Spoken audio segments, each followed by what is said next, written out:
आता मला जे उमगलं मागच्या म्हणजे सेशनमधून ते मी एक दोन वाक्यात तुमच्याशी बोलते. मागच्या वेळेस जेव्हा सरांचं हे सेशन ऐकलं तेव्हा अक्षरशः मन भरून आलं.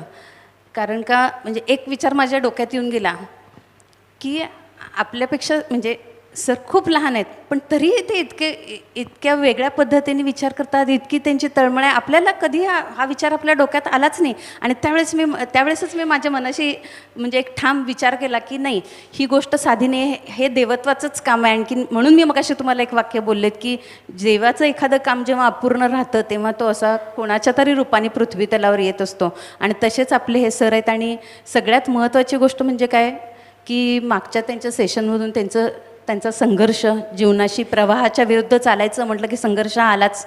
तो संघर्ष त्यांनी केला. त्याच्याहीपेक्षा मोठं म्हणजे त्यांचा त्याग आणि समर्पण हे खूप मोठं आहे. आणि त्यांच्या या त्याग समर्पणाबरोबर करत असताना त्यांना त्यांच्या कुटुंबाने सुद्धा किती साथ दिली. त्यांनासुद्धा हे सुरुवातीला पटलेलंच नसणार आहे, परंतु त्यांनीसुद्धा त्यांच्या ह्या गोष्टीमध्ये सहभाग दिला. आणि त्यामुळं सरांना पुढं जाणं अधिक सोपं झालं.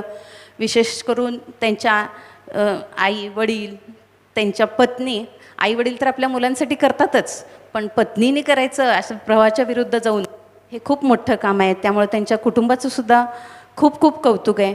आणि सरांची ही तळमळ, ह्या तळमळीसाठी आपण पण थोडंसं तळमळावं असं मला वाटतंय.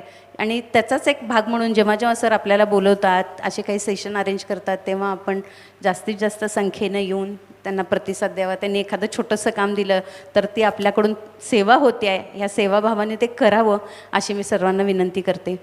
आणि आता मी आपल्या हेल्थ गुरु अमित राठी सरांना जास्त वेळ न लावता, आपण सर्वजण सेशनची वाट पाहत आहात, तेव्हा त्यांचं सर्वांनी जोरदार टाळ्यांनी स्वागत करूया. जोरदार टाळ्या.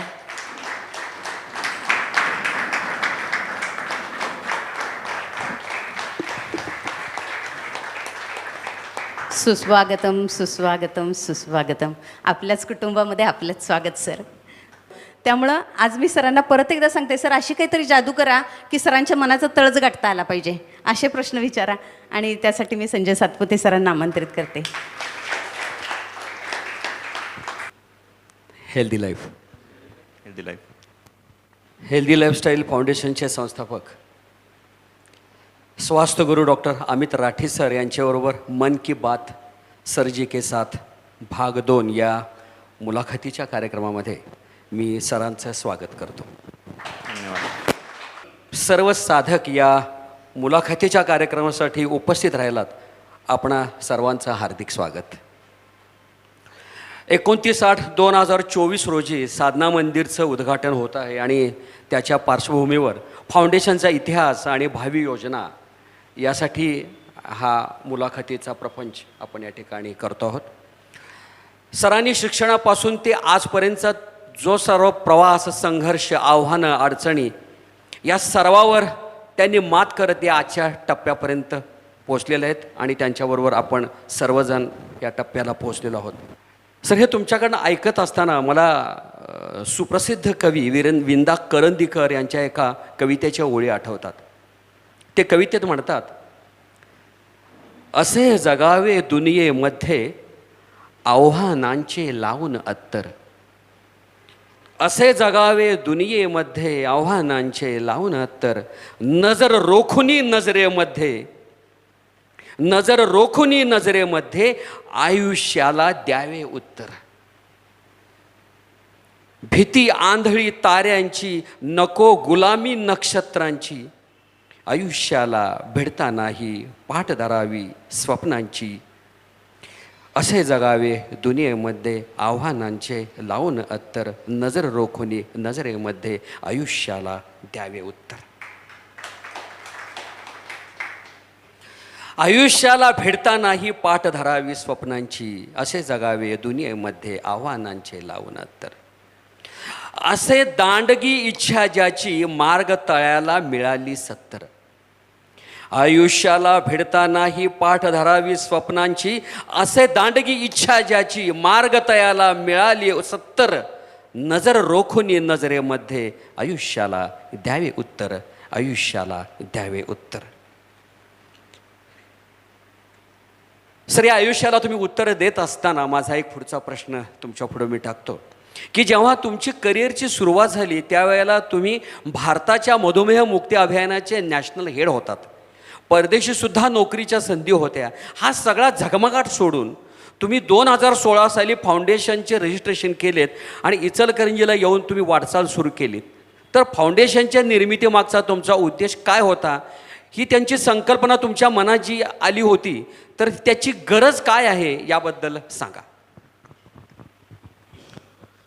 सर्वांना हेल्दी लाईफ. 2014 साली आपण रजिस्ट्रेशन केलं होतं. 2013मध्ये जेव्हा आंतरराष्ट्रीय योग दिवसाची आधीच तयारी होणार होती, नंतर 2015मध्ये, मग त्याच्या आधी मधुमेहमुक्त भारत अभियान डिक्लेअर झालेलं होतं. ज्यावेळी नॅशनल हेडचा रोल मिळाला होता आणि पूर्ण भारतामध्ये जाण्याची संधी मिळाली, 1 वर्षामध्येच मला हे जाणवलं होतं की समाजामध्ये जर आपल्याला काही बदल घडवायचा असेल तर 2 ऑप्शन होते त्यावेळी, जसं मी मागच्या वेळी पण सांगितलं होतं की एक holistic yoga private limited company एक रजिस्टर केलेली होती, पण समाजामध्ये काही करायचं असेल तर सेमिनार थ्रू फक्त किंवा काही कॉर्पोरेट्स लोकांचे सेमिनार घेणं, त्यांना शिकवणं, यातून काही समाज परिवर्तन होणार नाही. त्यासाठी मग हेल्दी लाईफस्टाईल फाउंडेशन या संस्थेचं रजिस्ट्रेशन केलं होतं 2014मध्ये. त्यामध्ये काय कार्य करायचं आहे, कसं कार्य करायचं आहे, त्यावेळी काहीच कुठला आराखडा तयार नव्हता, पण एक रजिस्ट्रेशन करून ठेवलं होतं. कारण त्यावेळी परत जे विचार आले होते, त्यावेळी जे इंट्युशन होतं की समाजामध्ये परिवर्तन समाजामार्फतच घडू शकतं. 2014पासून मला आठवतं आहे की 2016पर्यंत किंवा 2013मध्येच एप्रिलमध्ये मला नॅशनल कोऑर्डिनेटरचा रोल मिळाला होता. ते 3 वर्ष अशी होती ज्यामध्ये ॲक्च्युली समाजाची गरज काय आहे हे मी फार जवळून बघितलं. कारण लाखो लोकांना मी भेटलो आहे त्या 3 वर्षाच्या काळामध्ये. आणि भारतामध्ये प्रत्येक ठिकाणी, असं नाही की आपण एकाच जागे असतो तर काय होतं की तिथल्याच फक्त लोकॅलिटीची मानसिकता आपल्याला कळते, पण भारतामध्ये सगळीकडे फिरल्यानंतर असं जाणवलं की समाजामध्ये काही मूळ अशा गोष्टी रुजलेल्या आहेत स्वास्थ्याबद्दल, ज्याच्यावर काम करणं गरजेचं आहे. एक एक्झाम्पल सांगतो मी. त्यावेळी मी लोकांपर्यंत मेसेजेस पोहोचावे म्हणून काही आर्टिकल्स किंवा काही गोष्टी अशा सर्क्युलेट करायच्या सर्व. त्याला मी होलिस्टिक हेल्थ रिव्होल्युशन असं नाव त्यावेळी दिलेलं होतं आणि भरपूर लोक त्यावेळी जॉईन व्हायचे त्यामध्ये की आम्हाला ते मेसेजेस आर्टिकल्स मिळावेत म्हणून. मग त्याची सुरुवात मी एका आर्टिकलने केलेली होती. ते आर्टिकल सांगतो मी थोडक्यात कसं आहे. सेशन्समध्ये पण मी याच्याबद्दल सांगतो. एक्झाम्पल की तुम्ही कोणत्याही एका प्रॉब्लेमसाठी, हेल्थ प्रॉब्लेमसाठी जेव्हा डॉक्टरकडे जाता, आपण असं धरूया की भारतातला सर्वात जे बेस्ट डॉक्टर आहेत त्यांच्याकडे तुम्ही अपॉइंटमेंट घेतली आणि त्या अपॉइंटमेंट एकतर मिळणार नाही लवकर, अपॉइंटमेंट मिळाली तुम्हाला, त्यानंतर तुम्ही तिथे गेला. अपॉइंटमेंट मिळाल्यानंतर वेटिंग रूममध्ये तुम्ही आहात आणि काही वेळानंतर तुमचा नंबर आला. त्यानंतर तुम्ही जेव्हा केबिनमध्ये गेला आतमध्ये आणि डॉक्टरांच्या समोर तुम्ही बसाल तर डॉक्टरांचा पहिला प्रश्न काय असणार, काय त्रास आहे तुम्हाला? आणि तुम्ही उत्तर दिलं की मला कोणताच त्रास नाही आहे. तर मग डॉक्टर काय म्हणतील, मग कशाला आलायस माझ्याकडे? याचा अर्थ काय? याचा अर्थ डॉक्टरांच्याकडे केव्हा जायचं असतं? आजारी झाल्यानंतर. आज आपण ज्याला हेल्थ केअर सिस्टीम म्हणतो आहे, जी इतकी डेव्हलप झाली 50-75 वर्षामध्ये, ॲक्च्युअलमध्ये ती हेल्थ केअर सिस्टीम नाही आहे. ती हेल्थ केअर सिस्टीम आपण ज्याला म्हणतो आहे त्या सिस्टीमची सुरुवात केव्हा होते, जेव्हा आपण आजारी होतो. म्हणजे ॲक्च्युली ती सिक केअर सिस्टीम आहे, आजारी झालेल्या लोकांना बरी करण्याची सिस्टीम आहे. याचा अर्थ असा झाला की आजारी हे पडायचंच आहे, त्यानंतर ती सिस्टीम काम करणार. म्हणजे काय, आजारी झाल्यानंतर बरी करण्यासाठी पूर्ण सिस्टीम बनलेली आहे. पण भारतीय संस्कृती जर बघितली तर भारतीय संस्कृतीमध्ये कायम आजारी पडू नये यासाठी पहिला काम केलं गेलेलं आहे. दुर्दैवानं ब्रिटिश जेव्हापासून आले तेव्हा भारतीय संस्कृतीमधील जी मुळं होती ती कुठं ना कुठं आपण हरवून बसलेलो आहोत. आणि पूर्ण देशभरामध्ये फिरल्यानंतर मला ह्या 2 गोष्टी जाणवल्या. ॲक्च्युली आज डिटेलमध्ये त्याच्या जात नाही, पण ब्रिटिशांनी किती सखोल अभ्यास करून भारतावर राज्य केलं आहे त्यामधला एक महत्त्वाचा पॉईंट म्हणजे त्यांनी काय केलं की जर पूर्ण देशभरामध्ये त्यांना गुलाम करायचं असेल तर त्यांनी 2 गोष्टीवर काम केलं. पहिलं म्हणजे हेल्थ सेक्टर आणि दुसरं एज्युकेशन. एज्युकेशन आणि हेल्थ या अशा गोष्टी आहेत ज्या प्रत्येक माणसाला, तो गरीब असो, श्रीमंत असो, स्त्री असो, पुरुष असो, लहान मोठे कोणीही असो, त्या दोघांना टच करणारे, प्रत्येकाच्या जीवनामध्ये असणाऱ्या 2 गोष्टी म्हणजे हेल्थ आणि एज्युकेशन. आणि त्यांनी सर्वात मोठा बदल भारतामध्ये हेल्थ आणि एज्युकेशनमध्ये केला. एज्युकेशन अशा रीतीनं बदललं की त्यामध्ये जीवन जगण्याची कलाच लुप्त झाली. फक्त एक नोकर कसा तयार करायचा या दृष्टीनं पूर्ण त्यांनी एज्युकेशन तयार केलं. आणि हेल्थमध्ये स्वस्थ राहण्यासाठी काही करायला पाहिजे ही जी काही सिस्टीम भारतामध्ये होती ती पूर्णपणे त्यांनी नष्ट केली. या पूर्ण जर्नीमध्ये मला समाजामध्ये जे काही जाणवलं त्यामध्ये 2 सेंटेन्स माझ्यासमोर आले. आज काय गरज आहे, तर ते समोर ठेवून मी होलिस्टिक हेल्थ रिव्होल्यूशन असं नाव देऊन एक आर्टिकलची सुरुवात केली होती. 2 गोष्टी समाजाला गरजेच्या आहेत, त्यावेळी पण होत्या आणि आज पण आहेत. त्यातली पहिली गोष्ट म्हणजे एज्युकेशन फील्डमध्ये त्यांनी जो बदल केला, तर आज गरज आहे हेल्थ इन एज्युकेशन. एज्युकेशन फील्डमध्ये हेल्थ येणं फार गरजेचं आहे की जीवन कसं जगायचं हे एज्युकेशनमध्ये शिकवलं गेलं पाहिजे. आणि दुसरं आहे एज्युकेशन इन हेल्थ. हेल्थ सेक्टरमध्ये आज लोकांना हेच माहीत नाही की आपण स्वस्थ कसं राहू शकतो, स्वास्थ्यासाठी काय करायचं, याचं एज्युकेशनच लोकांना नाही आहे. ह्या 2 गोष्टी, health in education and education in health, या 2 गोष्टी जेव्हा समोर आल्या तर हे लोकांपर्यंत कसं पोहोचवायचं. त्यावेळी कारण माझा रोल होता नॅशनल हेडचा, त्यामुळं मी त्या पद्धतीनंच सगळ्यांना शिकवायचो. पण हे समाजापर्यंत पोहोचायला पाहिजे हा विचार कायम मनामध्ये होता. आणि त्या दृष्टीनं फक्त रजिस्ट्रेशन 2014मध्ये करून ठेवलं, कारण माझा रोल जवळजवळ 2016पर्यंत मी कंटिन्यू केला होता. पण ह्या पूर्ण 3 वर्षांमध्ये मला वाटतं की जे आज आपण हेल्दी लाईफस्टाईल फाउंडेशन बघतोय त्याचं बीज त्या 3 वर्षांमध्ये होतं. आणि ते बीज लोकांची काय गरज आहे, समाजाची काय गरज आहे, त्यातून ते निर्माण झालेलं बीज होतं. आणि मला वाटतं त्याचंच आज फळ आपण बघतोय इथे. सर, तुम्ही म्हणता की सिर्फ शारीरिक स्वास्थ्य पर काम करेंगे तो आपका जहाज जल्दी डूब जाएगा, भले टाइटन ही क्यों ना हो. इसलिए संपूर्ण स्वास्थ्य प्रणाली महत्त्वपूर्ण है. असे पटवून देत संपूर्ण स्वास्थ्य प्रणालीचे ज्ञान देण्याचे काम तुम्ही सुरू केलं. तर या संपूर्ण स्वास्थ्य प्रणालीची रचना सिलेबस हा योगाचा क्लास आहे का, याबाबतची माहिती सांगा. आणि यात सहभागी होण्यासाठी मेंबरशिपची प्रोसिजर काय आहे आणि त्याचा प्रणालीचा कालावधी काय आहे.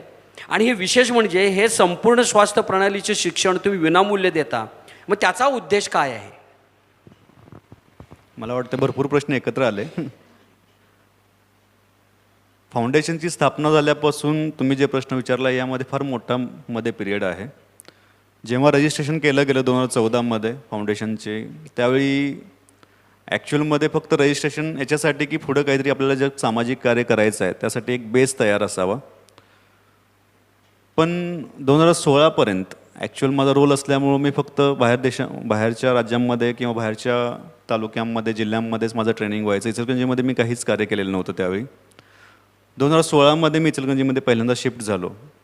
आणि त्यावेळी जसं मी मागच्या पहिल्या भागामध्ये पण सांगितलं की कुठं ना कुठेतरी निर्णय घ्यायचा होता. एक तर मला बेंगलोरमध्ये शिफ्ट व्हायचं होतं, जो माझा नॅशनल हेडचा रोल होता तो कंटिन्यू करण्यासाठी, किंवा एक नवीन सुरुवात करून जे स्वप्न बघितलेलं आहे स्वस्थ समाज निर्माणचं त्यासाठी काहीतरी सुरुवात करायची होती आणि ते इचलकरंजीमध्ये करायची होती. तर तेव्हा मी 2016मध्ये ते रिझाईन केला तो रोल आणि इथे सुरुवात केली.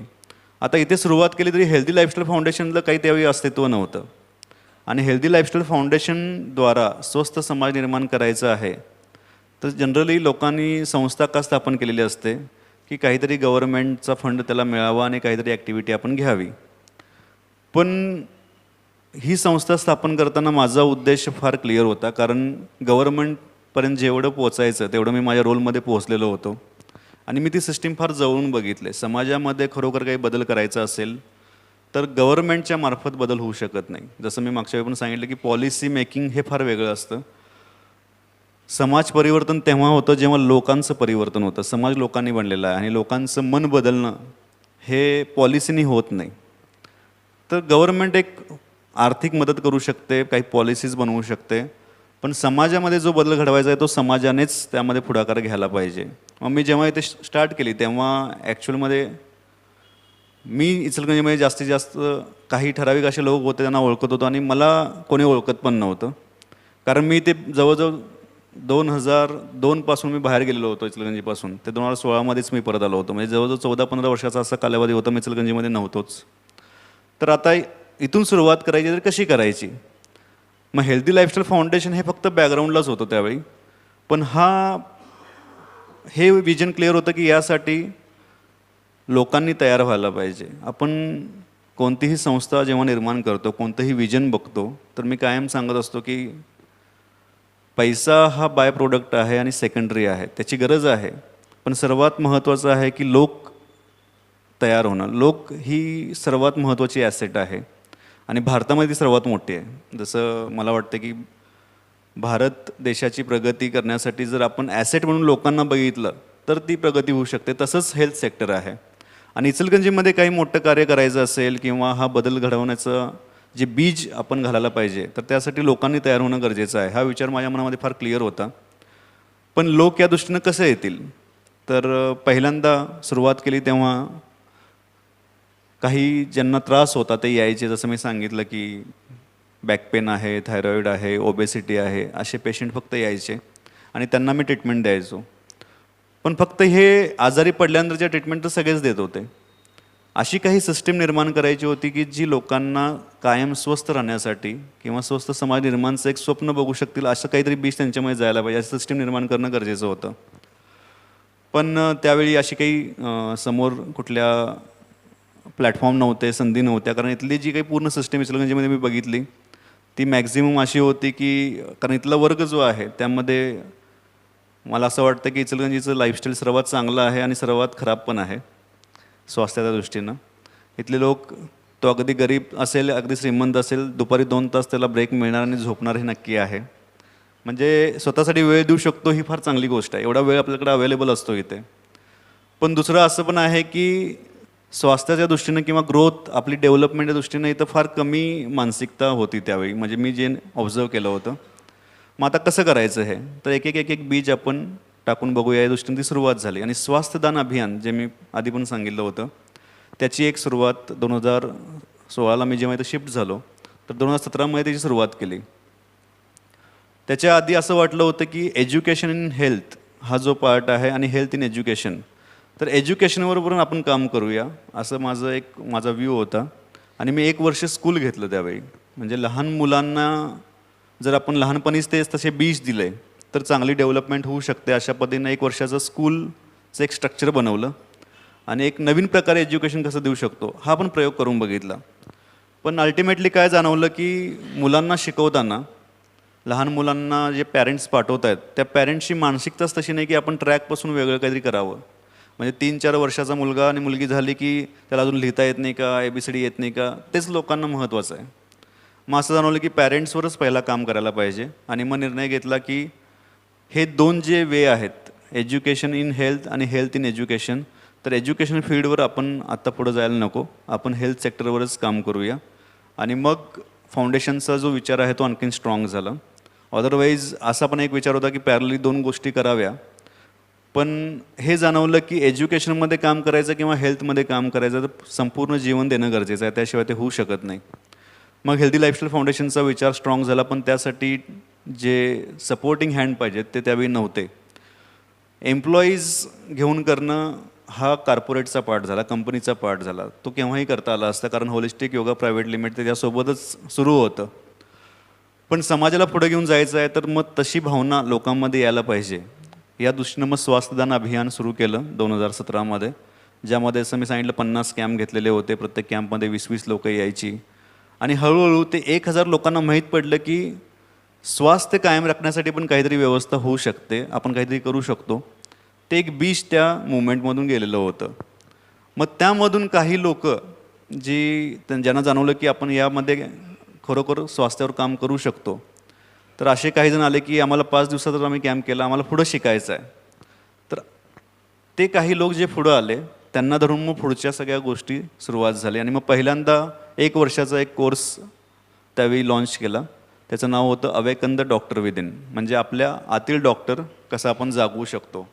मग आपल्या आतील डॉक्टर जागवायचा आहे तर त्यासाठी जी सिलॅबस जो पाहिजे होता तो एक बेसिक सिलॅबस पहिला 1 वर्षाचा डिझाईन केलेला होता आणि ती पहिली बॅच सुरू झाली 2018मध्ये. त्यामध्ये असं मी सांगितलं एक ठराविक 8 मेंबर होते त्यामध्ये आणि त्या 8 जणांसाठी तो कोर्स त्यावेळी सुरू केला. त्यावेळी संपूर्ण स्वास्थ्य प्रणाली हे काही नाव नव्हतं, हे सगळं नंतर झालं जेव्हा फाउंडेशन आपण सुरू केलं. पण ही प्रणाली बनण्याच्या आधी खूप काही एक्सपेरिमेंट्स, खूप जणांचे अनुभव घेऊन एक एक गोष्ट करत आपण त्या प्रणालीपर्यंत पोहोचलो आहे. प्रणाली मला वाटतं की आपण 2020-21मध्ये ते नाव आपण दिलं जेव्हा फाउंडेशनची सुरुवात झाली. पण त्याच्या आधी हे जे स्वास्थ्यदान अभियान झालं आहे त्याला फार महत्त्व आहे. स्वास्थ्यदान अभियानमध्ये जे लोक त्यावेळी आलेले होते 1000 लोक, मला वाटतं की त्यांनी फार मोठं कार्य हे केलं की ते समाजापर्यंत त्यांनी पोहोचवलं की असं काहीतरी आपण करू शकतो. कायम काही झालं की हॉस्पिटलमध्ये जाणं आणि गोळ्या घेणं याच्याशिवाय पण काही पर्याय आहे. हा सर्वात महत्त्वाचा मेसेज त्या मुवमेंटमधून गेला आणि तिथून ॲक्च्युली सुरुवात झाली की आपण हळूहळू जर लोक तयार व्हायला लागले. मग जसं मी सांगितलं पहिली बॅच सुरू झाली अवेकन द डॉक्टर विदिन, मग दुसरी बॅच, तिसरी बॅच, असे करून 4 बॅचेस सुरू झाल्या. त्याच्यामध्ये जवळजवळ 1 वर्ष गेलं होतं. आता त्यामध्ये जे रेग्युलर येत होते त्यांना हे जाणवलं की हे जास्तीत जास्त लोकांपर्यंत पोहोचायला पाहिजे आणि मग त्या सर्वांसमोर पहिल्यांदा 2019मध्ये विचार ठेवला की आपण एक असं फाउंडेशन बनवूया. आता फाउंडेशन बनवूयामध्ये रजिस्ट्रेशन तर आधीच केलेलं होतं, म्हणजे 2014मध्ये ते बीज गेलेलं होतं जे 2019मध्ये पहिल्यांदा समोर येणार होतं. तर सर्वांची सहमती आली आणि त्यावेळी 50 ते 55 मेंबर जे होते तर त्यांनी ठरवलं की आपण एक फाउंडेशनच्या अंडर काहीतरी कार्य करूया. पण त्यावेळी पण समाजासाठी काय करायचं आहे हा उद्देश त्यांच्यासमोर ठेवलाच नव्हता. विजन क्लिअर होतं पण लोक तोपर्यंत तयार नव्हते, कारण त्यांना आधी मला काय फायदा होतोय हाच पार्ट बघायचा असतो.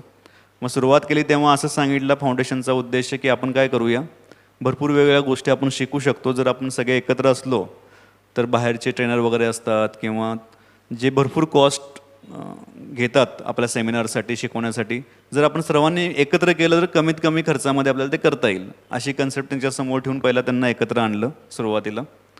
आणि मग 1-2 प्रोग्राम्स होत गेले. जे बाहेर प्रोग्राम आपण 5,000 रुपये 10,000 रुपये देऊन करतो ते इथं 500-1000 रुपयाला आपण केलेले आहेत प्रोग्राम. तर अशी सुरुवात त्यावेळी झाली फाउंडेशनची. मग फाउंडेशनचा उद्देश सुरुवातीला हाच होता की जेवढे काही मेंबर्स आहेत ते त्यांचा आणखीन जास्त फायदा व्हावा हेल्थसाठी. पण जो ॲक्च्युअल उद्देश होता स्वस्थ समाज निर्माण आणि जास्तीत जास्त लोकांपर्यंत पोहोचणं, ती वेळ त्यावेळी अजून आलेली नव्हती. हळूहळू 2019मध्ये जेव्हा आपण स्थापना केली फाउंडेशनची, स्थापना म्हणजे इचलकरंजीमध्ये आपण सुरुवात केली, स्थापना तर आधीच झालेली होती. मग ते 50-55 मेंबरसोबत एक वर्कशॉप महिन्याला व्हायचा. पण पॅरलली सर्वात महत्त्वाचं जे होतं ते जे सेशन्स होत होते. मूळ ह्या पूर्ण फाउंडेशनची आपली प्रणाली जी आहे ते ॲक्च्युली बेस आहे. कारण स्वस्थ समाज निर्माण कोणत्या सेमिनारने आपण कोणता प्रोग्राम घेतला नाट्यगृहात त्याच्यानं होत नाही. स्वस्थ समाज निर्माण सिस्टीमने होतो. त्याला एक सिस्टीम किंवा एक प्रणाली अशी जी आयुष्यभर त्या लोकांच्या जीवनामध्ये ते बदल आणण्यासाठी ती प्रणाली काम करेल अशी आपल्याला एक सिस्टीम बनवायची होती. मग ते कोर्सेस करायला लागले आणि ते 50-55 लोकांना तो रिझल्ट जो यायला लागला, मग हळूहळू असं जाणवलं की आता जास्तीत जास्त लोकांपर्यंत पोचायचं तर कसं पोचायचं. मग तिथं त्यांच्या मनामध्ये जेव्हा हे यायला लागलं, मला वाटतं की तिथं खरी फाउंडेशनची सुरुवात झाली. कारण 2014 पासून 2019पर्यंत फक्त रजिस्ट्रेशन होतं. पण 2016मध्ये जेव्हा मी इथं शिफ्ट झालो तेव्हापासून 2019चा हा खरा काळ आहे ज्यामध्ये फाउंडेशनचं बीज गेलं.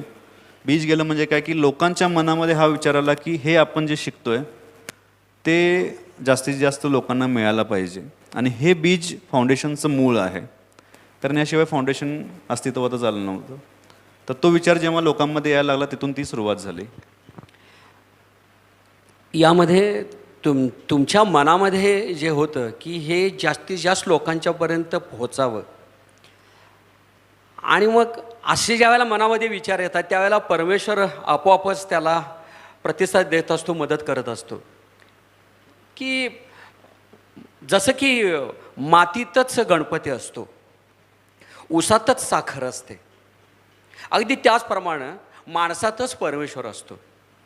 आणि म्हणून मला वाटतं की या समाजाच्या कल्याणासाठी तुम्ही जे काय तुमचं पाऊल उचललं त्यासाठी प्रत्येक माणसामध्ये असणारा जो परमेश्वराचा अंश आहे तो पुढं आला आणि तुम्हाला तुमच्या 2चे 4, 8, 10 हजार हात झाले असतील असं मला वाटतं. तर सर हा प्रश्न माझा एक असा होता की तुम्ही हे जे स्वास्थ्य प्रणाली आहे, संपूर्ण स्वास्थ्य प्रणाली ही तुम्ही विनामूल्य अशी ती केलीत, तर त्यामागचा उद्देश तुम्ही सांगितलातच. पण मग ही सगळे जे चालवत असताना ह्याची जी आर्थिक बाजू आहे ती कशा प्रकारे पेलली जाते? नाही, विनामूल्य हे लगेच झालं नाही. ही प्रोसेस मला वाटतं की सर्वांनी समजायला पाहिजे. सुरुवातीला जे काही कोर्सेस सुरू केलेले होते त्यामध्ये त्याचे चार्जेस घेतले जायचे. उद्देश जरी मला क्लिअर होता तरी लोक त्यासाठी तयार होणं फार गरजेचं होतं. जरी फाउंडेशन सुरुवात झाली 2019मध्ये तेव्हा देखील विनामूल्य कोर्सेस होत नव्हते. मग असं ठरवलं गेलं, त्यावेळी कोविड लॉकडाऊन झाला होता. लॉकडाऊन नंतर कारण जे काही 50-55 मेंबर त्यावेळी होते फाउंडेशनमध्ये, तर 2020मध्ये सप्टेंबर 2020मध्ये आपण तिथं जे क्लिनिक होतं त्यावेळी आपलं क्लिनिकमध्येच आपण बाहेर हॉलमध्ये सगळे सेशन्स घ्यायचो. मग फाउंडेशनचं एक सेंटर असावं असा एक विचार झाला होता, पण त्यावेळी काही आर्थिक बाजू कोणतीच नव्हती.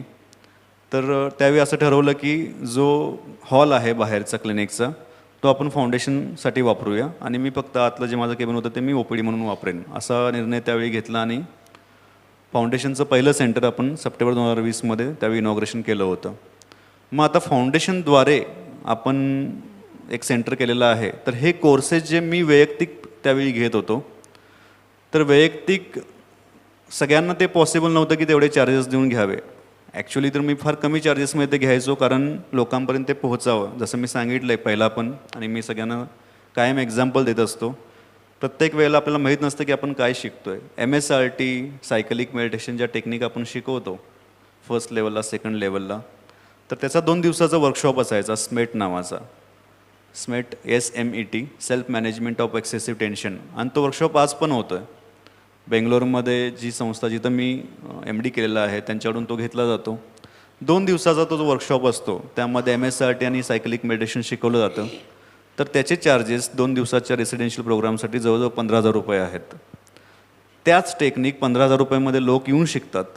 आज त्या टेक्निकसाठी या भारतामध्ये ज्या नामांकित कंपन्या आहेत ONGC सारख्या, तर त्यांचं टायअप आहे. ह्या टेक्निक त्यांना ते शिकवतात स्ट्रेस मॅनेजमेंटसाठी. त्यांच्या ऑफिसेसमध्ये योगा टीचर्स अपॉइंट केले जातात, ते त्यांचं इथं ट्रेनिंग घेत असतात.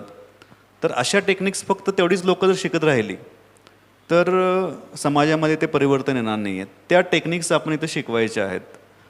जर तेवढे चार्जेस ठेवले असते तर इचलकरंजीमधला कोणीही काही केलं नसतं, कारण त्यासाठी पुणे आणि मुंबईच बघावं लागलं असतं. ठीक आहे, आपण मिनिमम चार्जेसमध्ये केलं तरी किती प्रगती केली. 2016 पासून 2019पर्यंत जेवढ्या लोकांना शिकवलं, किती लोक त्यामधले रेग्युलर येत होते, तर 50-55. मग एवढ्या लोकांनी काय समाज बदलणार नाही आहे. मग काय ठरवलं की 2020मध्ये जेव्हा फाउंडेशन झालं तर फाउंडेशनद्वारे आपण कोर्सेस घेऊया असा निर्णय त्यावेळी घेतला गेला. जे काही त्यावेळी पुढे होते त्यांच्याशी डिस्कशन केलं की आपण काय करूया, हे सगळे कोर्सेस मी वैयक्तिक जेवढी फीज घेतो त्यापेक्षा आपण निम्म्या किमतीमध्ये फाउंडेशनमध्ये घेऊया अशी त्यावेळी सुरुवात केली 2020मध्ये.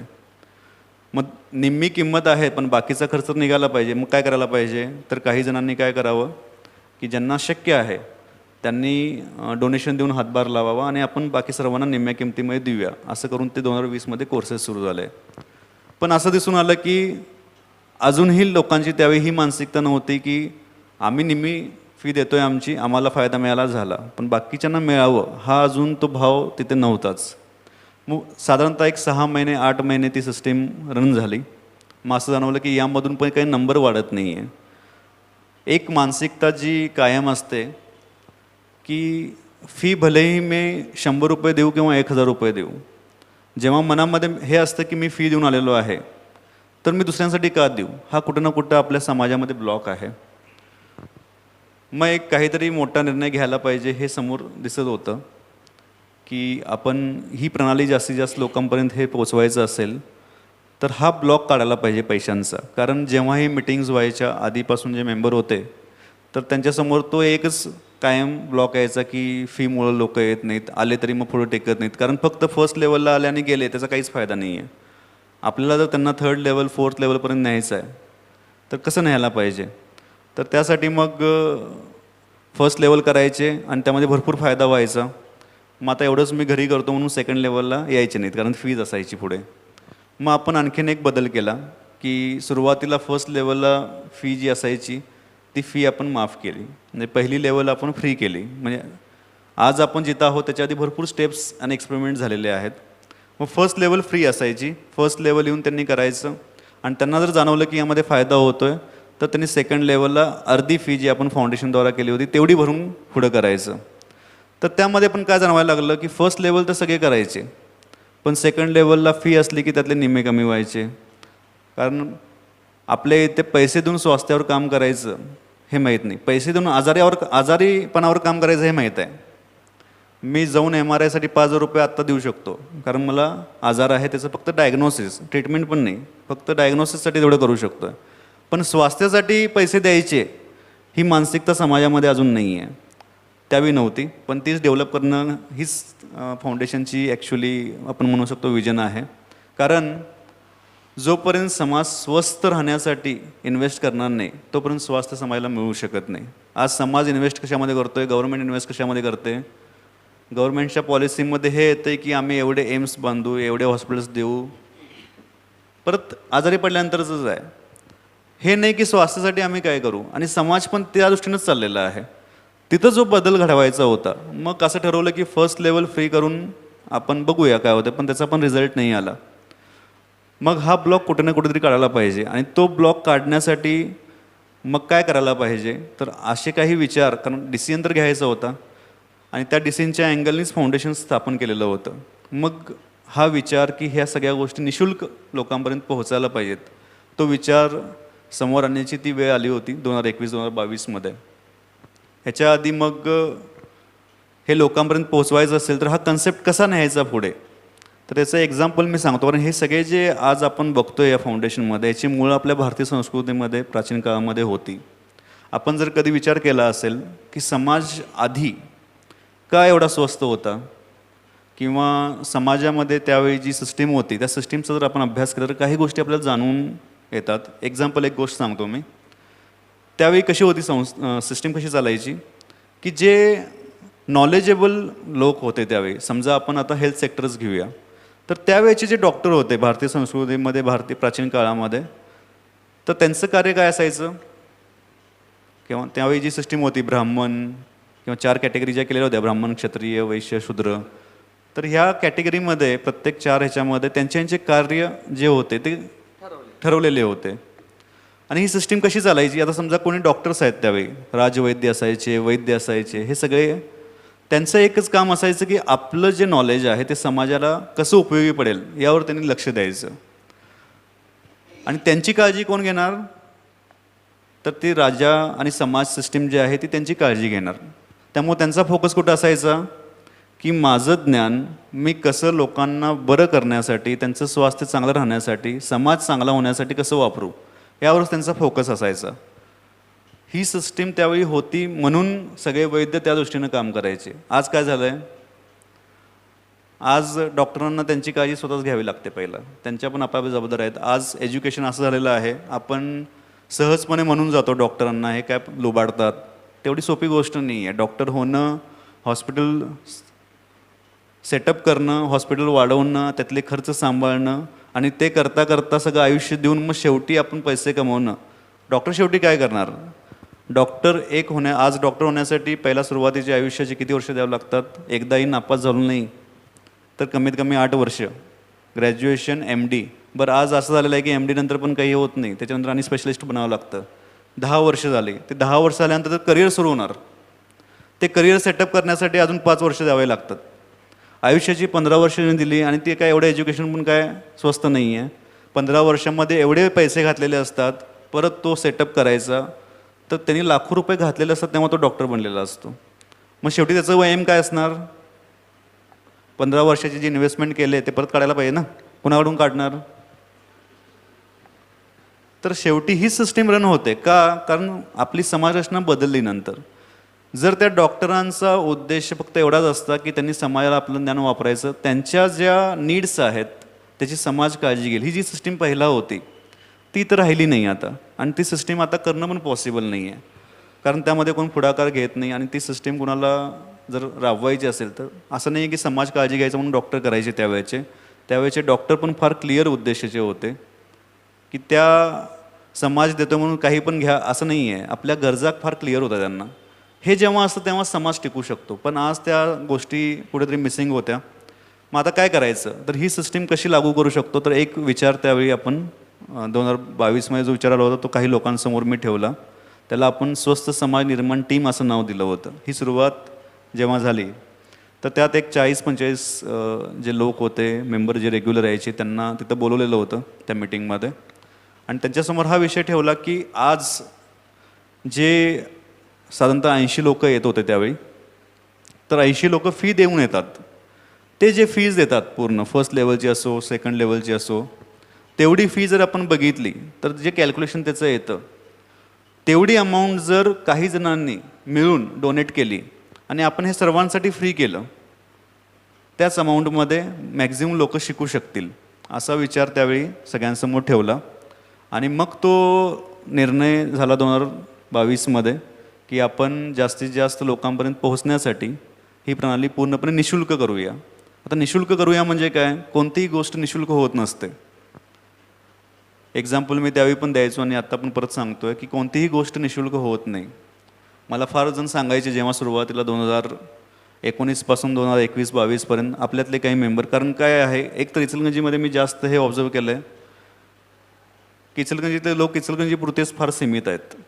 एक बाहेरचं जग जे बघायला पाहिजे ते फार कमी लोकांनी इथल्या बघितलं, कारण घरचा व्यवसाय चालवणारेच भरपूर आहेत, बाहेर जास्त गेलेले नाही आहेत. पण बाहेर जी सिस्टीम सुरू आहे, बाहेर जे काही ग्रोथ माइंडसेट असतो किंवा त्या गोष्टी इथं जास्त त्यावेळी अनुभवलेल्या नव्हत्या. मग त्यांना काय वाटायचं की पैसा हा फार मोठा बरोबर, आपण फार जास्त चार्जेस घेतो त्यामुळे लोक येत नाहीत. ॲक्च्युली तसं कधीच नव्हतं, आपण फार कमी चार्जेस आधीपासूनच घ्यायचो. पण कुठे ना कुठे तो ब्लॉक होता. आणि जेव्हा फ्री करायचं ठरलं तर आता किती लोक येतील आणि किती लोकांनी हे द्यायचं, तर मी एक्झाम्पल सांगायचो. निशुल्क काय होत नसते. जसं एक्झाम्पल पतंजली योगपीठ आपल्याला माहीत आहे, रामदेव बाबांनी इतक्या गोष्टी सगळ्या समाजापर्यंत पोहोचवल्या. मग का पोहोचल्या, सगळ्यांना काय वाटतंय, त्यांनी निशुल्क कॅम्प घेतले, बरोबर आहे ना. तर त्यांनी निशुल्क कॅम्प कसे घेतले,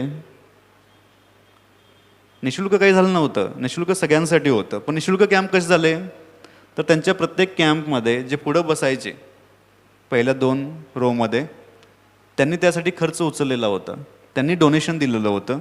त्यांच्या डोनेशनमधून सगळ्यांना ते फ्री मिळायचं. आणि सगळ्या कन्सेप्ट तशाच रन होतात. ज्यांना देण्याची शक्ती दिलेली आहे देवानं, ते दिले तर ज्यांना देण्याची शक्तीने त्यांना ते मिळू शकतं. तशी सिस्टीम जर आपण रन केली तरच समाजामध्ये ते पोहोचू शकतं.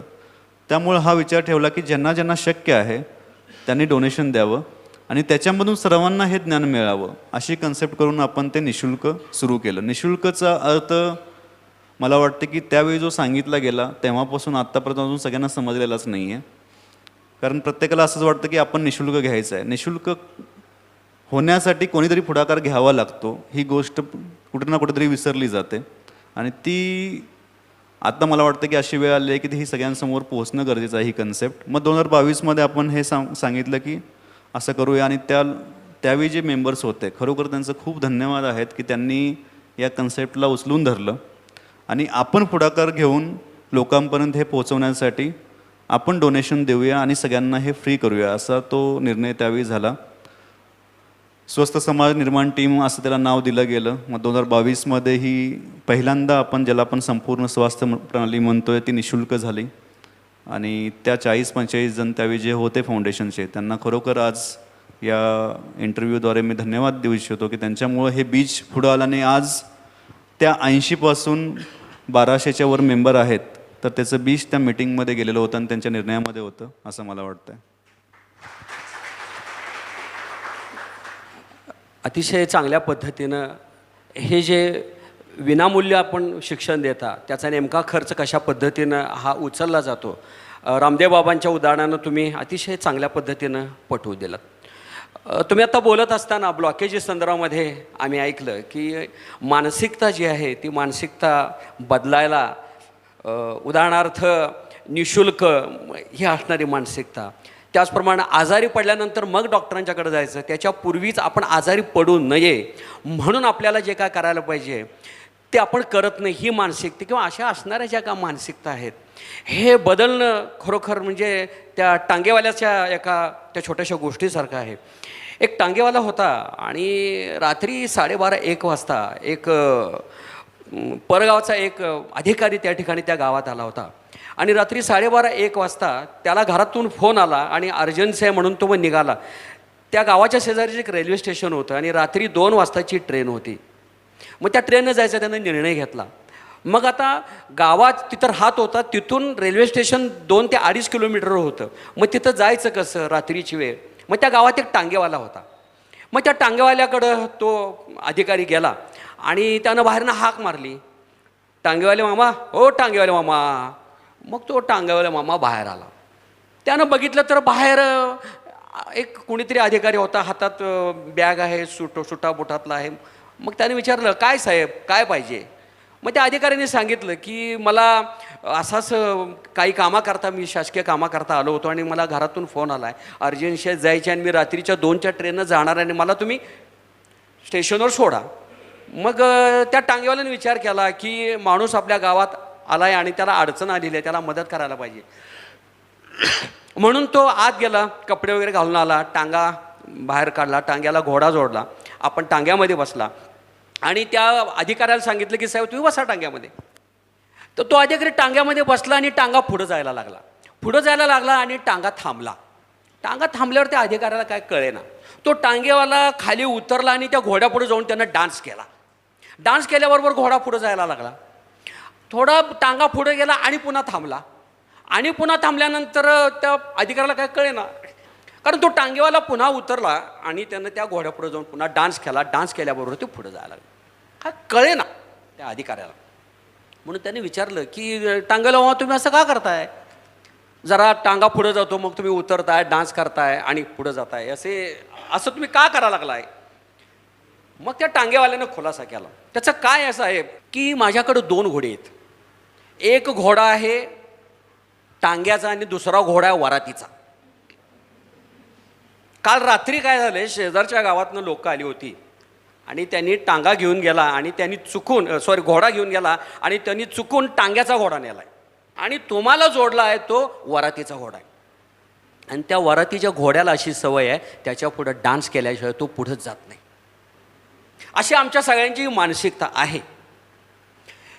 मग ही पैशाच्या संदर्भातली मानसिकता असेल, आरोग्याच्या संदर्भातली मानसिकता असेल, किंवा ज्या वेळेला तुम्ही शिकवत असता त्यावेळेला आम्ही जे सगळे साधक आहोत त्यांना योग्य पद्धतीनं टप्प्याटप्प्यानं शिकवण्यासाठी, उदाहरणार्थ आठवड्यातून 2 दिवसच क्लास, ही जी काय अशी मानसिकता आमच्यामध्ये तुम्ही रुजवलीत, ती मग कार्यप्रणाली जी आहे तर ती त्याच्या लेवल्स जे आहेत, पहिली लेवल, दुसरी लेवल, तिसरी लेवल, तर हे सगळं साधारणपणे कशा पद्धतीनं ही प्रणाली अवलंबून राहिलेली आहे हे जरासं सांगा. मला वाटतं की मानसिकता या शब्दावर बोलणं फार गरजेचं आहे. कारण स्वास्थ्य ज्यांना पाहिजे, तर कायम मी सांगतो की स्वास्थ्य, आज आपली मानसिकता जर बघितली तर कशी झालेली आहे, स्वस्थ राहणं फार अवघड झालेलं आहे. समाजामध्ये आज कोणालाही आपण विचारलं तर ते हेच म्हणतात की आजारी होणं फार सोपं झालं आहे, आज स्वस्थ राहणं फार अवघड आहे. का अशी मानसिकता झाली, तर ओव्हरऑल आता जे काही प्रणालीमध्ये आहे त्यांना माहिती आहे, पण जे प्रणालीमध्ये नाहीत त्यांना पण समजावं. भारतामध्ये मी जेव्हा सईकडे गेलो तेव्हा मला हे जाणवलं की भारतामध्ये इतक्या जबरदस्त टेक्निक्स अवेलेबल आहेत. कसं आहे की आपल्याला मेडिकल एज्युकेशनमध्ये जे शिकवलं जातं तेवढंच मेडिकल ज्ञान आहे असं काही नाही आहे. भारतामध्ये गावांमध्ये अशी काही घरं मिळतील आपल्याला ज्यांनी परंपरागत त्यांची अशा काही गोष्टी फॉलो करत आलेत ज्या कुठेही मेडिकल बुकमध्ये आपल्याला मिळणार नाहीत. पण मोठे मोठे डॉक्टर जे करू शकत नाहीत ते गावामधला कोणीतरी माणूस सहजपणे त्याला बरं करतो, एवढी शक्ती भारतामध्ये आहे. म्हणजे सगळ्या टेक्निक, सगळे उपाय भारतामध्ये ऑलरेडी उपलब्ध आहेत. पण प्रॉब्लेम काय आहे की ते उपाय लोकांपर्यंत पोहोचतच नाहीत. लोकांपर्यंत पोहोचत नाहीत का, तर लोक मग तिथे पोहोचू इच्छित नाहीत. लोक कुठे पोहोचतात, त्यांना जी सिस्टीम बनवून दिलेली आहे हॉस्पिटल्समध्ये जाण्याची, त्यामध्येच लोक जातात. तर ही जी मानसिकता आहे लोकांची की आजारी झाल्यानंतर हॉस्पिटलमध्ये जाणं आणि ट्रीटमेंट घेणं, ही मानसिकता ॲक्च्युली आजार आहे. संपूर्ण स्वास्थ्य प्रणालीच्या आधी किंवा फाउंडेशनचं जे ब्रीदवाक्य होतं त्यामध्ये कायम मी हे सांगितलं की बीमारी प्रॉब्लेम नहीं है, बीमारी समस्या है ही नहीं, समस्या है बीमार मानसिकता. ही जी आजारी मानसिकता आहे की आजारी झाल्यानंतर काहीतरी करायचं असतं, हा सर्वात मोठा आजार आहे. आणि हे जर बदलायचं असेल तर फक्त टेक्निक शिकवून काही होणार नाही आहे. टेक्निक्स भरपूर अवेलेबल आहेत.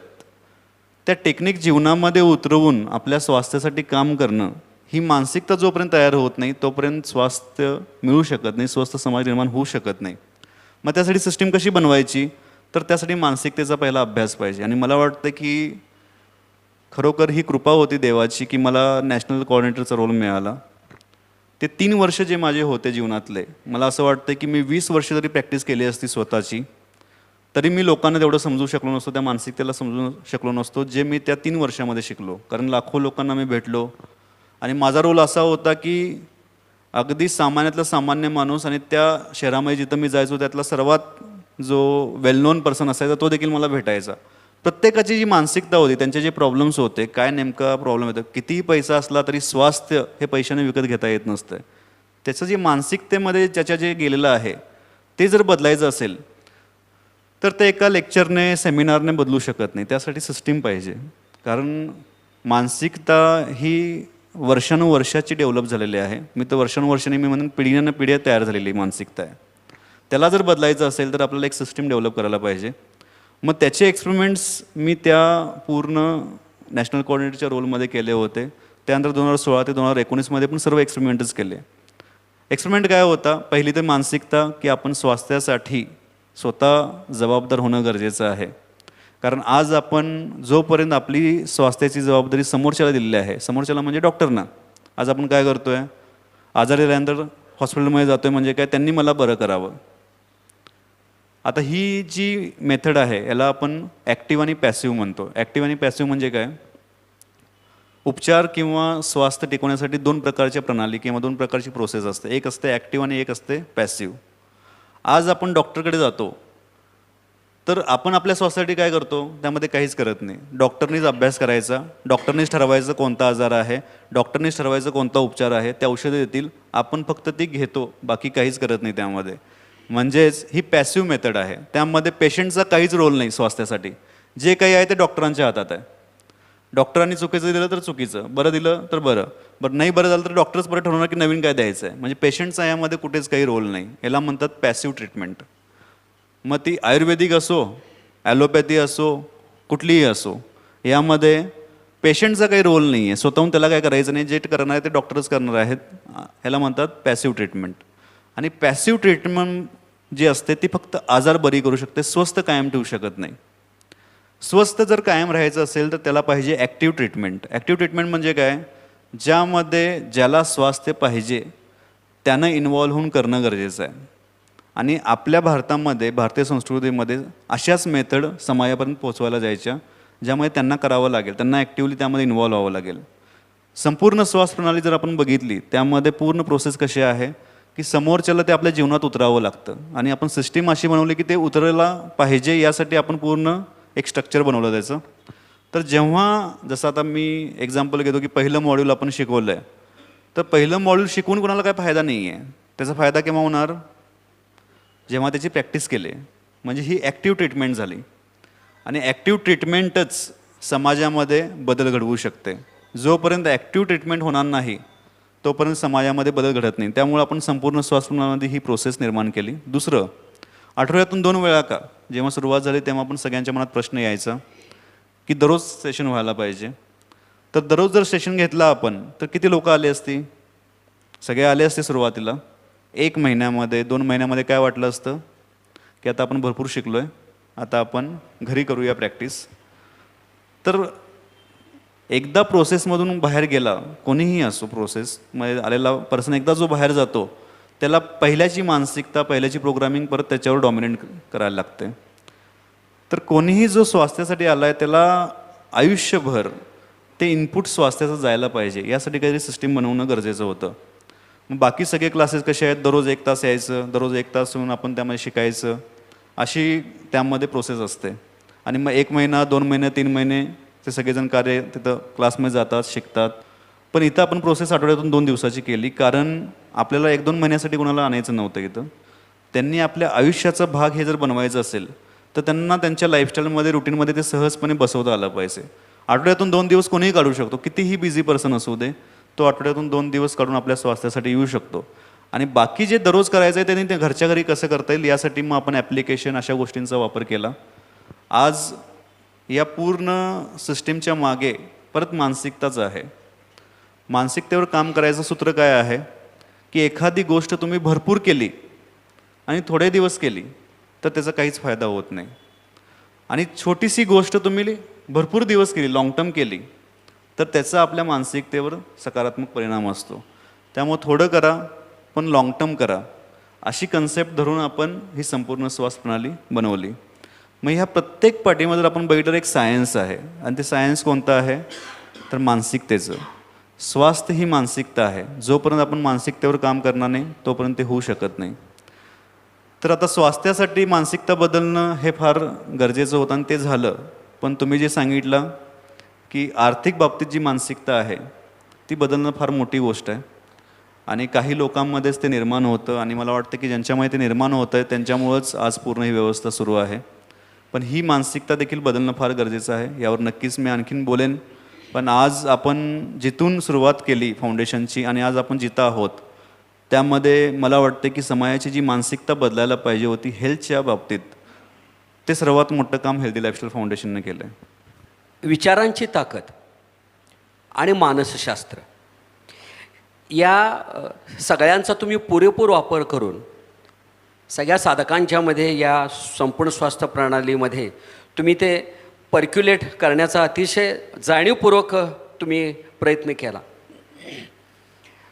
या विचारांच्या ताकदीवर मला एक माणसाचं नाव घेणं अत्यंत आवश्यक आहे की क्वांटम फिजिक्सचा ज्यांनी फार मोठा अभ्यास केला ते जपानचे शास्त्रज्ञ डॉक्टर मसारू इमोटो यांनी एक प्रयोग केला होता पाण्यावर. म्हणजे त्यांनी काय केलं, एका डिशमध्ये पाणी घेतलं आणि त्या पाण्यावर सकारात्मक विचार प्रकट केले.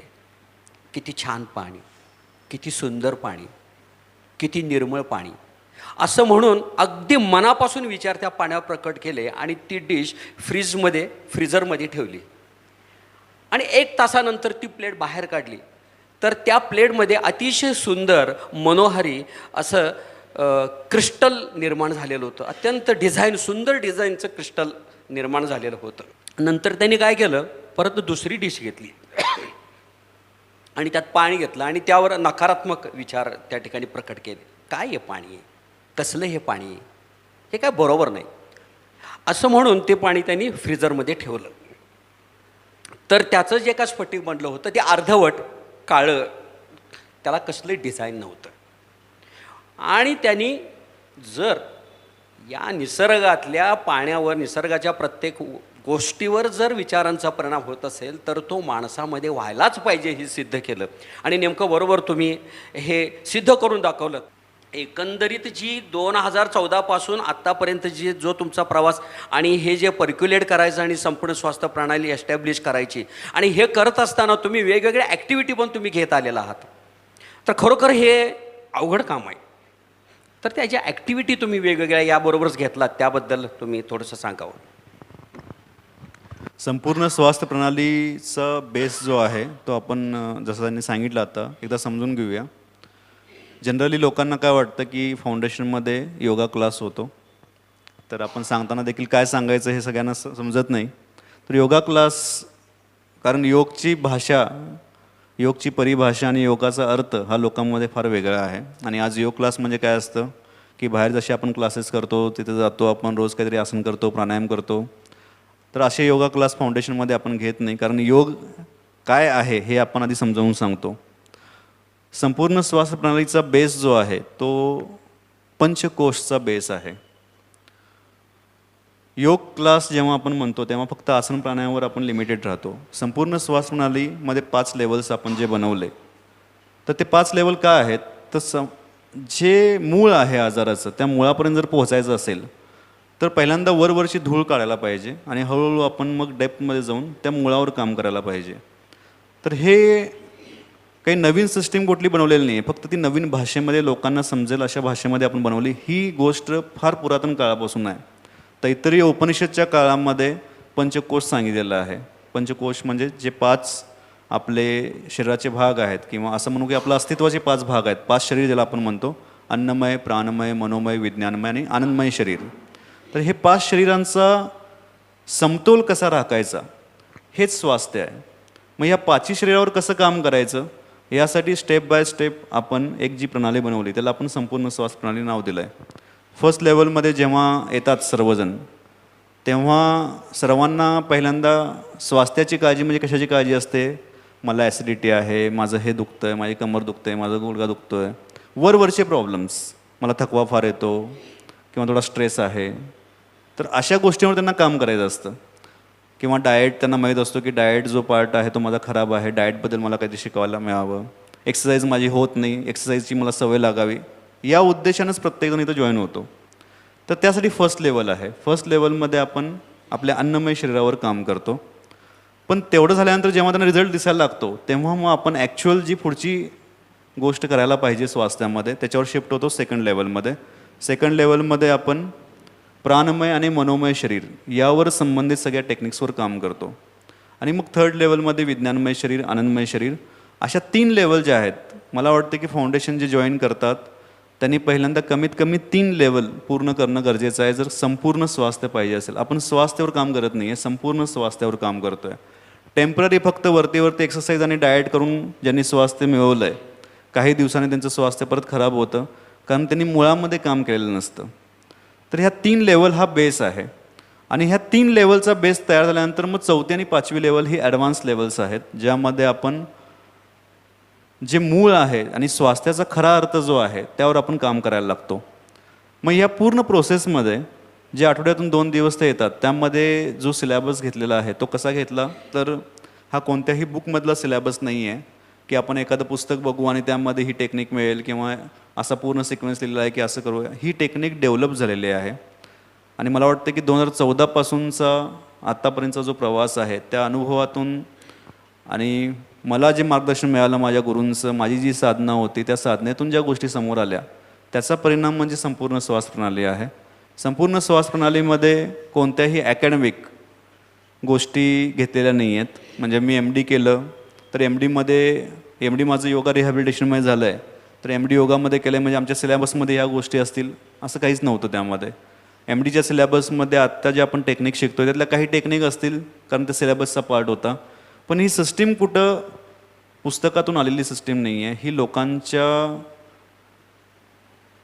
त्यांनी जे शेअरिंग केलं आहे, त्यांनी जे त्यांचे अनुभव सांगितले, त्यांच्या जीवनामध्ये बदल व्हावा यासाठी जे काही विचार येत गेले त्यापासून ही बनलेली सिस्टीम आहे. त्यामुळे याचं पुस्तक वेगळं लिहावं लागेल, कुठल्या पुस्तकातून ह्या गोष्टी मिळणार नाहीत. आणि या टेक्निकमध्ये कुठंही आयुर्वेदाचं सगळं आहे, योगचं सगळं आहे किंवा होमिओपॅथी सर्व आहे. आपल्याला कुठल्या पॅथीमध्ये जायचंच नाही आहे. स्वास्थ्यासाठी जे काही चांगलं ते सगळं प्रणालीमध्ये यायला पाहिजे हा उद्देश पहिल्यापासून क्लिअर होता. आणि मला वाटतं की अशा टेक्निक ज्या समाजापर्यंत अजून पोहोचलेल्याच नाहीत, लोकांना माहितीच नाही आहेत. इथे आपण एक्झाम्पल आता BFT घेतो, EFT घेतो, सूक्ष्म शरीर संवाद घेतो, स्थूल शरीर संवाद घेतो. ह्या टेक्निक आज 1% लोकांना पण माहिती नाही आहेत. आणि ज्या अशा टेक्निक आहेत की त्या प्रत्येक पर्सनपर्यंत समाजापर्यंत पोहोचायला पाहिजेत. मग ह्या प्रणालीमध्ये आपण अशा गोष्टी घेतल्या की ज्यासाठी तुम्हाला कुठल्या एक्सपर्टची नंतर गरज पडणार नाही. आज मला ताप आला आहे आणि मी औषध घ्यायला जातो आहे तर मी आयुष्यभर परत मला तिथं जावं लागेल औषध घ्यायला, म्हणजे मला एक्सपर्टचीच गरज लागेल. पण आपण प्रणालीमध्ये जे शिकवतो ते कसं आहे की तुम्ही एकदा शिकला आणि त्याचा उपयोग करायला लागला तर परत तुम्हाला काय त्या टेक्निकसाठी एवढं जावं लागणार नाही. ही आपल्या आतील डॉक्टर जागा करण्याची टेक्निक आहे. ह्या पूर्ण प्रणालीचा उद्देश काय आहे? कारण मला माझं जे मनन झालेलं होतं किंवा मला माझ्या गुरूंकडून जे शिकायला मिळालं त्यातून मी माझ्या जीवनामध्ये एक गोष्ट शिकलो की डॉक्टरचा एकच रोल असतो. डॉक्टरचा रोल हा असतो की समोरच्याला डॉक्टर जागा करणं. आणि मी माझं पूर्ण करिअर त्या दृष्टीनंच डेव्हलप केलं की समोरच्यामधला डॉक्टर कसा जागा होईल. जोपर्यंत समोरच्यामधील डॉक्टर जागा होणार नाही तोपर्यंत त्याला आयुष्यभर माझ्याकडेच यावं लागणार, कारण तो कायम आजारी पडणार हे फिक्स आहे. त्याच्या आतील डॉक्टर जर जागा करायचा असेल तर त्यासाठी सिस्टीम पाहिजे जी आपण संपूर्ण श्वास प्रणालीमध्ये निर्माण केले. त्यामुळे काय होतं, हा सिलॅबस इतका नवीन आहे किंवा ही प्रणालीच पूर्ण नवीन आहे जी आजपर्यंत कधी झाली नाही. आजपर्यंत इतिहासामध्ये अशी प्रणाली झालीच नाही. आज आपल्याला माहीत नाही आपण ही प्रणाली करतो त्याचं महत्त्व किती आहे. पण पुढं जाऊन या प्रणालीला किती महत्त्व असेल हे जेव्हा आपण जाणून घेऊ तेव्हा जाणवेल की आपण सुरुवातीला त्या प्रणालीमध्ये होतो. ही अशी प्रणाली आहे आणि ह्या प्रणालीचं वैशिष्ट्य काय की आपण आपलं काम सांभाळून आपलं सगळं रुटीन सांभाळून आपण ती प्रणाली आपल्या जीवनात उतरवू शकतो. हीच प्रणाली जर अशी घेतली असते की समजा मी 8 दिवस कुठेतरी एका निसर्गरम्य ठिकाणामध्ये आपण एक सेंटर उभं केलं आहे आणि तुम्ही 8 दिवस इथे या आणि शिकून घ्या, तर काय झालं असतं? आले पण असते लोक, कारण गरज आहे स्वास्थ्याची. पण 8 दिवसानंतर जेव्हा परत इथं येऊ तेव्हा काय होतं? ते 8 दिवस तर फार छान वाटतं, तिथं असंच वाटतं की आपण कायम आता तिथं गेल्यानंतर देखील असंच करूया, असंच राहूया. पण इथं आल्यानंतर जे समोर परत सगळे प्रॉब्लेम येतात, आपले रुटीन येतात, त्यामध्ये ती सिस्टीम जी 8 दिवस आपण फॉलो केलेली असते ती कुठंच इथं लागू होत नाही. त्यामुळं या रुटीनमध्ये राहूनच ही सिस्टीम कशी जीवनामध्ये उतरेल ह्या सगळ्या गोष्टींचा विचार करून ही प्रणाली बनले. प्रणालीमध्ये फक्त काहीतरी टेक्निक शिकवायची यासाठी प्रणाली नाही आहे. प्रणाली ॲक्च्युली काम करते मानसिकतेवर. त्यामुळे त्याचे प्रत्येक पेहलू जे आपण डिझाईन केलेले आहे त्याला महत्त्व आहे. त्यामुळे सिलॅबस मला वाटतं जनरली काय असतं, आपल्याला सवय आहे सुरुवातीपासून की कोणत्याही स्कूलमध्ये गेलो, आता मुलांचं आपण ॲडमिशन घेतो तर पहिला सिलॅबस दाखवा. तर तसं इथं पण इथं त्यांना असं वाटतं की फर्स्ट लेवलचा सिलॅबस काय आहे, सेकंड लेवलचा सिलॅबस काय आहे. तर सिलॅबस महत्त्वाचा नाही आहे. त्या सिलॅबसच्या पाठीमागं जी मानसिकता बदलण्याची प्रोसेस आहे ती फार महत्त्वाची आणि संपूर्ण श्वास प्रणाली ती आहे. टेक्निक्स आपण ॲड करत जातो, नवीन नवीन ज्या आता प्रणालीमध्ये नाही आहेत त्याच्यासाठी आपण वेगळे ॲक्टिव्हिटी घेतो, वेगळे सेमिनार घेतो. जसं फाउंडेशनमध्ये आपण काय पण करणं, एम्प्लॉईज ठेवणं आणि तसे चार्जेस घेऊन करणं ही फार सोपी मेथड आहे. मला वाटतं त्यामध्ये मोठा टर्नओव्हर करणं आणि मोठं बिझनेस करणं ही फार मोठी गोष्ट नाही आहे आणि आज ते सहजपणे करता येतं. आज समाजामध्ये ही नीड आहे की असे वर्कशॉप घेतले जावेत. मी जेव्हा 2016मध्ये इथे शिफ्ट झालो, कारण इतकी लोक ओळखत होती आणि जेव्हा मी इथे घ्यायला लागलो तेव्हा साधारणतः 2019-20पर्यंत कंटिन्यू, जोपर्यंत कोविड आला नव्हता तोपर्यंत कंटिन्यू मला कायम कॉल यायची की एक सेमिनार तुम्ही ते घ्यायला या. तर मी आधी तसे भरपूर घेतलेले होते. पण जेव्हा निर्णय घेतलेला होता की आता पूर्ण ही सिस्टीम आपल्या समाजात रुजवायची आहे तेव्हापासून मी ते घेणं पण बंद केलं. मी 2013 ते 2016मध्ये एवढं ट्रॅव्हलिंग केलं आहे की जे म्हणजे इमॅजिन करू शकत नाही. इतकं ट्रॅव्हलिंग करून मी पूर्ण भारतमध्ये गेलो होतो. तर समोरचा त्या मानसिकतेपर्यंत पोहोचला आहे काय, तर ती टेक्निक त्याला त्यावेळी द्यावी अशा पद्धतीने पूर्ण डिझाईन केलेलं आहे. तर मला वाटतं की जे करतायत त्या प्रणालीमध्ये आहेत त्यांनीच त्याच्याजवळ जास्तीत जास्त लिहायला पाहिजे, बोलायला पाहिजे, तर ती प्रणाली काय आहे हे लोकांपर्यंत पोहोचू शकेल. कारण कुणाला सामान्य माणसाला सांगायचं असेल संपूर्ण श्वास प्रणाली म्हणजे काय, तर शेवटी हे सांगतो तू फक्त प्रणाली जॉईन कर, योगा शिकवतात तिथे, एवढंच आपण सांगू शकतो. पण ॲक्च्युली योग काय आहे, तर योग काय फक्त आसन प्राणायाम शिकणं नाही आहे, आपल्या जीवनाला ट्रान्सफॉर्मेशन करण्याची प्रोसेस आहे. तर संपूर्ण श्वास प्रणाली ही ट्रान्सफॉर्म करण्याची प्रोसेस आहे. तर त्या पद्धतीने ह्याला आपण डेव्हलप केलेलं आहे. समाज निर्माण हे खरं खूप कठीण गोष्ट आहे. कारण स्वतःच्या कुटुंब जीवनासाठीची धडपड आणि इच्छेसाठीची धडपड ह्या 2 गोष्टी वेगळ्या वेगळ्या आहेत. तर कविवर्य रेव्हरंड नारायण वामन टिळक यांनी त्यांच्या कवितेमध्ये असं सांगतात की हे विश्व सारे विहारास माझ्या पुरेसे होईल शंका नको, मी मर्त्य हा देह कारा निवासी मला इच्छाच रे नको. म्हणजे ज्याला समाज निर्माण करायचा आहे ती माणसं स्वतःची इच्छा बाजूला ठेवतात आणि तुमच्या इच्छा तुम्हाला पूर्ण करण्याकरता बऱ्याच तुम्हाला संधी होत्या. इव्हन आजही तुम्ही ते निर्माण करू शकता. परंतु स्वस्थ समाज निर्माण करण्याचं जे तुम्ही काम हातात घेतलेलं आहे याचा जर विचार आपण आत्ता या क्षणापर्यंत जर करत आलो तर एक मोठी गोष्ट आपल्यासमोर आहे ते म्हणजे की या संपूर्ण स्वास्थ्य प्रणालीमध्ये जे साधक येतात त्यांना बसण्याची व्यवस्था असणं आवश्यक असतं. आणि जसं जसे साधक वाढत गेले तशी जागेची उपलब्धता करणं हा सुद्धा एक मोठा प्रश्न आपल्यासमोर असणारच. तर ती कशी झाली आणि यातून मग साधना मंदिर ही वास्तू निर्मिती ती कशी झाली याची माहिती द्यावी. जसं मी सांगितलं सुरुवातीला आपण जे पहिलं सेंटर होतं आपलं तिथं आपण सगळे सेशन्स घ्यायचो. त्यावेळी एका बॅचमध्ये जर योगा मॅट लावल्या तर 20पेक्षा जास्त बसायचे नाहीत. म्हणजे एका बॅचमध्ये आपण 20 जणांनाच घेऊ शकत होतो. तर अशी सुरुवात आपली झाली आणि 80 लोकांपर्यंत आपण आलेलो होतो. तर त्यानंतर जसं हे अनाऊन्स झालं की आता पूर्ण ही प्रणाली निशुल्क आहे तर आपोआपच लोकांचा फ्लो वाढला आणि मग आपल्याला नवीन जागा घ्यायला पाहिजे त्याच दृष्टीनं आपोआपच विचार व्हायला लागला. आणि मग आपण त्या हॉलपासून इथे साधना सेंटरवर म्हणजे मेडिकल असोसिएशनना आपण त्यावेळी रिक्वेस्ट केल्याने त्यांनी आपल्याला हॉल दिला. तर इथं आपण सुरुवात केली. आता मेन जेव्हा आपण या हॉलमध्ये सुरुवात केली तर 2-3-4 महिन्यामध्येच असं जाणवलं की ही जागा आपल्याला भविष्यात कमी पडणार आहे आणि ही काय कायमची जागा नाही आहे. आपण शेवटी रेंटनं जागा घेतलेली आहे आणि या जागेमध्ये पण आपल्याला लिमिटेशन्स पुढे येणार आहेत. कारण हे जे कार्य आहे हे काही एका वर्षाचं काम नाही आहे. ह्याला वर्षानुवर्ष आपल्याला बीज समाजामध्ये रोवावं लागेल तर समाजामध्ये ते स्वस्थ समाज निर्माणचे जी बीज आपण टाकतो त्याचे फळ आपल्याला दिसू शकतील. त्यासाठी सर्वांनी कायमस्वरूपी एका जागेवर येऊन एक लाँग टर्ममध्ये कार्य करावं अशी संकल्पना त्यावेळीच मनामध्ये होती, पण तेवढी तयारी अजून समोर नव्हती. कारण आज जरी 1200 साधक असतील यामध्ये तरी मला वाटत नाही की त्यापैकी निम्मे तरी सोडा 20% अजून साधकांना देखील हे माहीत नसेल की फाउंडेशन कसं कार्य करायला लागलं आहे आणि कशा ह्या गोष्टी व्हायला लागल्यात. कितीतरी गोष्टी ज्या बेसिक आहेत त्या अजून आपल्या फाउंडेशनमध्ये आपण करू शकत नाही. सुरुवातीपासून जसं मी सांगितलं की 80पासून आपण 1200पर्यंत पोहोचलो, नंबर खूप वाढला. पण जी संकल्पना होती यामध्ये की सर्वांनी आपापल्या परीनं त्याला मदत करून ह्याला पुढं न्यायचं, ती कन्सेप्ट अजून म्हणजे झालेलीच नाही आहे. म्हणजे क्वांटिटी वाढली परंतु क्वालिटी निर्माण होणं गरजेचं आहे. नाही, मी सर्वांना क्वालिटीच मानतो, सगळे साधक क्वालिटीचेच आहेत, तर तो पार्ट नाही आहे. पण ती कन्सेप्ट जी पाहिजे होती की प्रत्येकानं आपापल्या परीनं ही व्यवस्था जास्तीत जास्त लोकांपर्यंत कशी पोहोचण्यासाठी सहकार्य करावं. फक्त 1200 मेंबर झाले म्हणजे फार मोठी अचिव्हमेंट झाली मी अजून पण मानत नाही. कारण 1200 लोकांपर्यंत पोहोचवणं हे फाउंडेशनचं लक्ष नाही आहे. पुढे 12,000 असतील, आपण 12,000साठी काय व्यवस्था करतोय आज. कायम कोर कमिटीची पण जेव्हा मीटिंग असायची तेव्हा मी हेच सांगायचो की आज काय आहे हे बघू नका, पुढं काय आहे हे बघून आज आपल्याला बीज टाकायचं असतं. आज जेव्हा आपण करतो तेव्हा भरपूर प्रॉब्लेम येतात समोर, पण किती समजतात. कारण जे आहेत त्यांना समोर घेऊन जायचं आहे, त्यांना सोबत घेऊन जायचं आहे. त्यांचे तेवढे विचार असतील पण नसतील, पण जे आहेत सोबत त्यांना घेऊन पुढे जाणं गरजेचं असतं. असं नाही आहे की आपण आता एवढी चांगली सिस्टीम बघतो म्हणजे सगळ्यांना चांगलेच विचार येतील असे पण नाही. आपल्या फाउंडेशनमध्ये पण असणारे, पुढच्या लेवलमध्ये असणारे पण काही अजून त्याच विचारांचे असतात, ज्यांची मानसिकता तीच आहे अजून आणि ते अजून बघू शकत नाही की काय विजन आहे. तर ते त्यांच्या बुद्धीनं तसाच विचार करत असतात, त्यामुळे ते पुढे येऊ शकत नाहीत. पण तरी देखील त्यांना आपल्याला सोबत घेऊन जायचं. आज ना उद्या ते समजतील की काय चालू आहे आणि आपल्याला कसा त्यामध्ये सहभाग घ्यायला पाहिजे.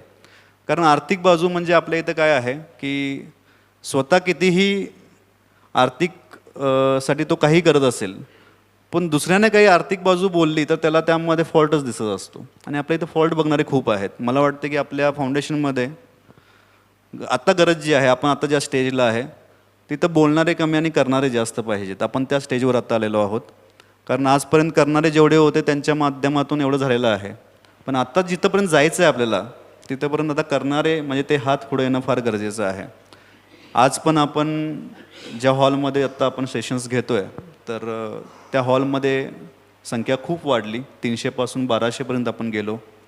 बॅचेस सगळ्या सुरू झाल्या, फुल होत्या सगळ्या बॅचेस. काही वेळा वेटिंगमध्ये ठेवायला लागलं लोकांना, कारण वेळ शेवटी लिमिटेड आहे, जागा किती आपण वाढवू शकतो. पण ह्या सगळ्यांमध्ये पाठीमागे ह्या 1.5 वर्षामध्ये मला वाटतं की खूप जास्त बदल व्हायला पाहिजे होते, ते अजून त्या पद्धतीने झालेले नाही आहेत आणि ते आता करण्याची वेळ आलेली आहे. कारण ह्या 1.5 वर्षामध्ये एवढी संख्या वाढली, जेवढ्या सुविधा वाढायला पाहिजे होत्या त्या न वाढता, कारण तेवढे हात पण आले नाहीत समोर आणि तेवढा आर्थिक जो सहभाग पाहिजे होता तो पण झालेला नाही आहे. त्याच लोकांवर तेवढंच बर्डन येणं, मग ती सिस्टीम पुढे जाऊ शकत नाही. ज्यांनी सुरुवातीला ती स्टेप घेतली की आपण ही सिस्टीम सुरू करूया, आपण डोनेशन देऊया आणि त्यावर सगळेजण करू देत, पण नंतर येणाऱ्यांनी पण तोच सहभाग त्यामध्ये घ्यायला पाहिजे होता. तो न झाल्यामुळं काय होतं की परत त्यांच्यावरच जेव्हा तो भार यायला लागतो तेव्हा त्यांच्या मनातून कुठं ना कुठं तरी काही गोष्टी सुरू होतात. त्यांची इच्छा नाही. काही जण असे आहेत की जे कायमच तयार आहेत, पण काही जणांमध्ये परत येणार की आपणच किती वेळा द्यायचं. समोरच्याला जर याची किंमतच कळत नाही तर मध्ये भरपूर वेळा असं झालं की ह्या 1 वर्षामध्ये जेव्हा इतकी संख्या वाढली तेव्हा कोर टीममध्ये सारखं हे डिस्कस व्हायचं की लोकांना किंमत नाही आहे, आपण परत फीजच घेऊया. फ्री करून आपण चूक केलेली आहे, त्यापेक्षा फीज घेतलेली बरी. तर ज्यांना खरोखर किंमत आहे आणि व्हॅल्यू आहे तेच येतील आणि त्यांनीच लाभ घेऊ शकतील. असं भरपूर वेळा पाठीमागे झालेलं होतं डिस्कशन. तेव्हा पण परत सांगितलं गेलं आहे आणि आज पण या मुलाखतीमध्ये मी सांगतो आहे की फ्री करण्यापाठीमागचा उद्देश फार महत्त्वाचा आहे. आज पण आपण परत फी ठेवली तर परत आपण सर्वांपर्यंत पोहोचू शकणार नाही, कारण लोकांची तेवढी मानसिकताच नाही की आपण पैसे देऊन स्वास्थ्यावर काम करायचं. अजून ती लोकांची मानसिकता नाही आहे. जे इथं 500 रुपये डोनेशन देण्यासाठी 10 वेळा विचार करतात, त्यांना उद्या काय झालं तर 5,000 रुपयाचा MRI एका मिनिटात करतात ते, अशी त्यांची मानसिकता आहे. मग त्यांना बोलून काय फायदा? म्हणजे हे सगळ्या पाठीमाग मीटिंगमध्ये डिस्कस व्हायचं. तर ह्याचा उपाय काय आहे? तर याचा उपाय हाच आहे की आपल्याला हे काम करत जाणं, जोपर्यंत ती मानसिकता बदलत नाही. आणि मला वाटतं की ह्या 1 वर्षामध्ये इतक्या गोष्टी पाठीमागं झालेल्या आहेत ज्याची कल्पना सदस्यांना नाही आहे. कोअर कमिटीमधले काही मेंबर्स असतात, ते कायम येतात, कायम वेळ देतात. सिस्टीम ही काही एम्प्लॉईने सुरू नाही आहे, व्हॉलेंटियर्सने सुरू आहे. आपण स्वतःहून आपला हातभार त्यामध्ये कसं लावणं. किती साधकांना आज विचार येतोय की महिन्याचा खर्च कसा निघत असेल फाउंडेशनचा, किंवा सरांना आपण जे फाउंडेशनतर्फे रिम्युनेशन देतोय त्याचं कुठून अरेंजमेंट होते हे कोणालाच अजून माहीत नाही आहे.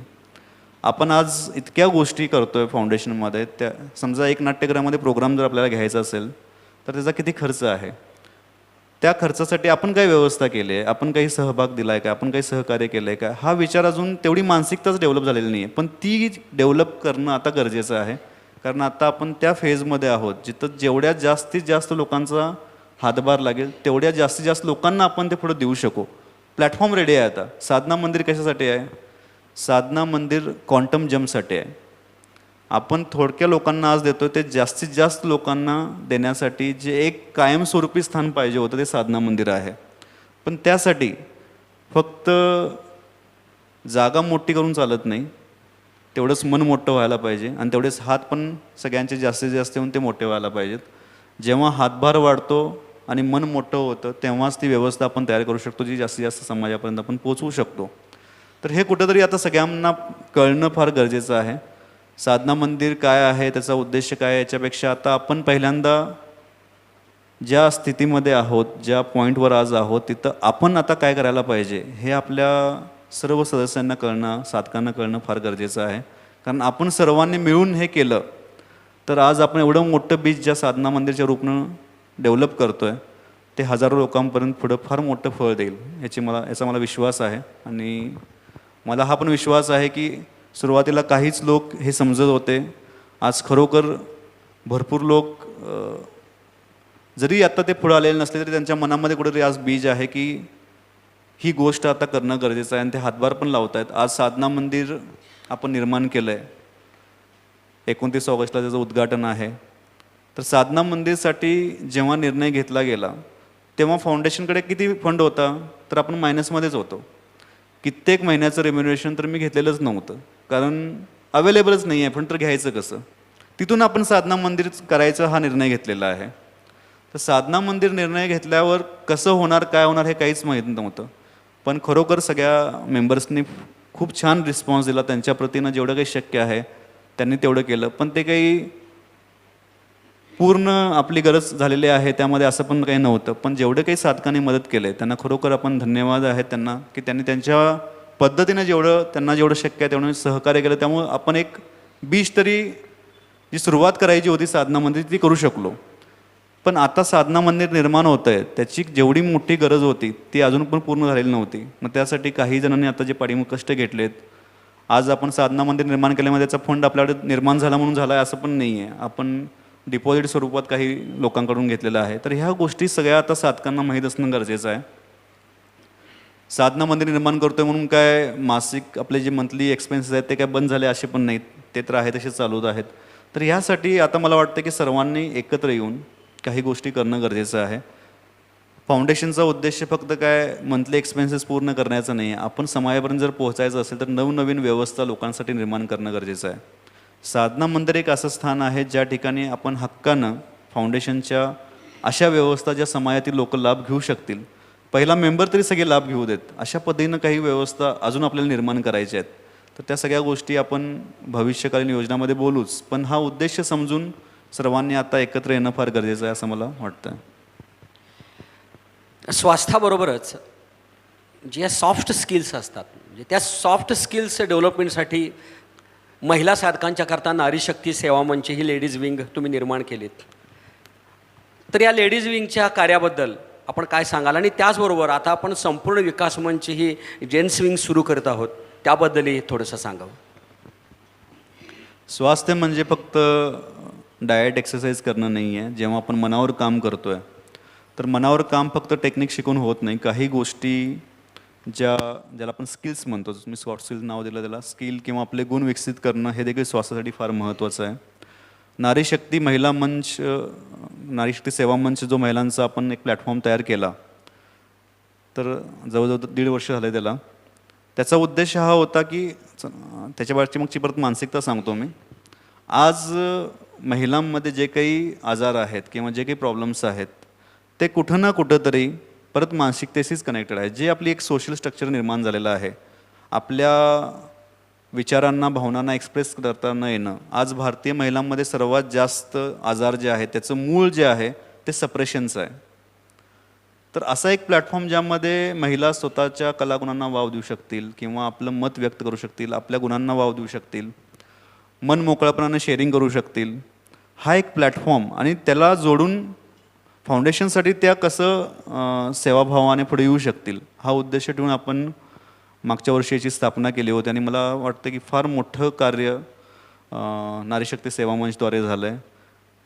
जो काही प्रोग्राम फाउंडेशनद्वारा होत असतो नाट्यगृहामध्ये त्याची जबाबदारी कायम त्यांनी घेतलेलीच आहे. मागच्या वर्षी पण घेतली, यावर्षी पण घेतली, आणि भरपूर सेवा कार्यामध्ये त्यांनी आपलं सहकार्य दिलेलं आहे. मग ते जाणून जेंट्ससाठी देखील, जे पुरुष आहेत आपल्या इथे, त्यांच्यासाठी देखील काही अशी व्यवस्था व्हावी अशी जेंट्स विंगची सगळ्यांची इच्छा होती. मग त्यांना जे स्किल्स पाहिजे ते बिझनेस ग्रोथसाठी किंवा अशा पद्धतीनं पाहिजेत, तर ती थीम ठेवून आपण ते जेंट्स विंग पण आता निर्माण आपण करतो आहे. त्याचा उद्देश परत त्याचं जे टॅगलाईन पण आपण ठेवलं आहे, त्याचा उद्देश स्वार्थ से परमार्थक जे आपण ठेवलं आहे, म्हणजे आपल्या डेव्हलपमेंटसाठी, आपल्या बिझनेस डेव्हलपमेंटसाठी तर आहेच, पण आपण सर्वांनी मिळून फाउंडेशनसाठी, समाजासाठी कसं आपण एकत्र येऊन कार्य करू शकतो, सेवा देऊ शकतो आहे, हा कन्सेप्ट पण त्यामध्ये घेऊन आपण ते निर्माण करतो आहे. या सगळ्यांचा उद्देश हा आहे की सगळ्यांना त्यांची डेव्हलपमेंट व्हावी स्वतःची, आणि सगळे फाउंडेशनशी जोडून फाउंडेशनचे डेव्हलपमेंट करून समाजापर्यंत आपण कसं पोहोचू शकू. तर या दोन्हींचा संगम साधून हे दोन्ही प्लॅटफॉर्म आपण तयार केलेले आहेत. आज आपण बघतो की आजार जर काही झाले तर मग त्याच्यावरचे काही स्कॅनिंग असतील किंवा काही मशिनरी वापरून त्याचे रिपोर्ट्स बघायचे, नेमकं काय झाले काय नाही ते बघायचं आहे. मग MRI असेल, अजून अशा काही मशिनरी असतील. मग आपण चर्चा करतो की कोल्हापूरला अमुक या डॉक्टरांच्याकडं फार ॲडव्हान्स मशिनरी आलेली आहे, मुंबईला अमुक डॉक्टरांच्याकडे फार ॲडव्हान्स मशिनरी आलेली आहे. परंतु अजून आपल्याला हे माहिती नाही आहे की अशाच प्रकारची ॲडव्हान्स मशिनरी आजारी पडू नये म्हणून आजारी पडण्याच्या आधीच माझ्यामध्ये काय दोष आहेत का हे सांगणारी मशिनरी, ही मशिनरी आहे हे आपल्याला माहीतच नाही आहे. आणि अशी मशिनरी आपण बायोवेल GDV स्कॅनिंग मशीन ही यंत्रणा तुम्ही उभी केलीत. कारण का की भारतामध्ये फक्त 6च यंत्रणा आहेत आणि 7वी तुम्ही इचलकरंजीमध्ये उभी केलेली आहेत. की तुम्हीच नवी म्हणता की there is no problem which does not have solution and there is no disease which does not have cure. आणि मग ते मला आधीच कळावं, मला आधीच क्युअर व्हावं म्हणून ही जी तुम्ही यंत्रणा उभी केली आहे बायोवेल GDV स्कॅनिंग मशीन, ह्या यंत्रणेबाबत आपण सांगावं.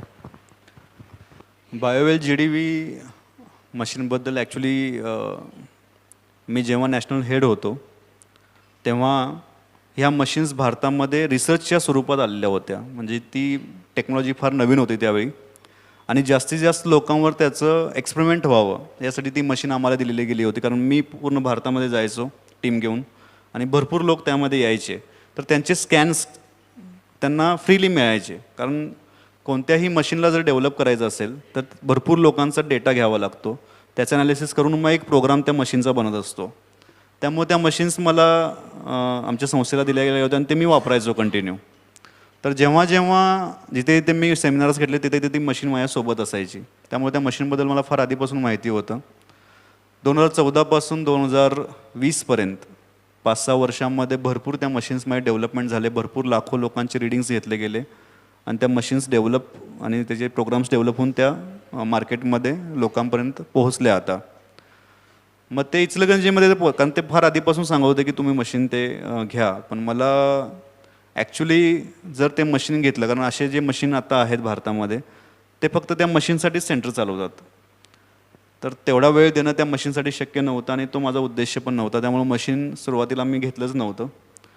पण फाउंडेशनमध्ये काही ॲक्टिव्हिटी जेव्हा सुरू झाल्या तेव्हा ते मशीन आपण प्राणमय शरीराच्या लेवलवर स्कॅनिंग करून कसं आजारांवर आपण काम करू शकतो किंवा एक माहिती आपल्याला मिळते की आपण कुठं आत्तापासून बदल करायचे आहेत जेणेकरून पुढे आजार होऊ नये.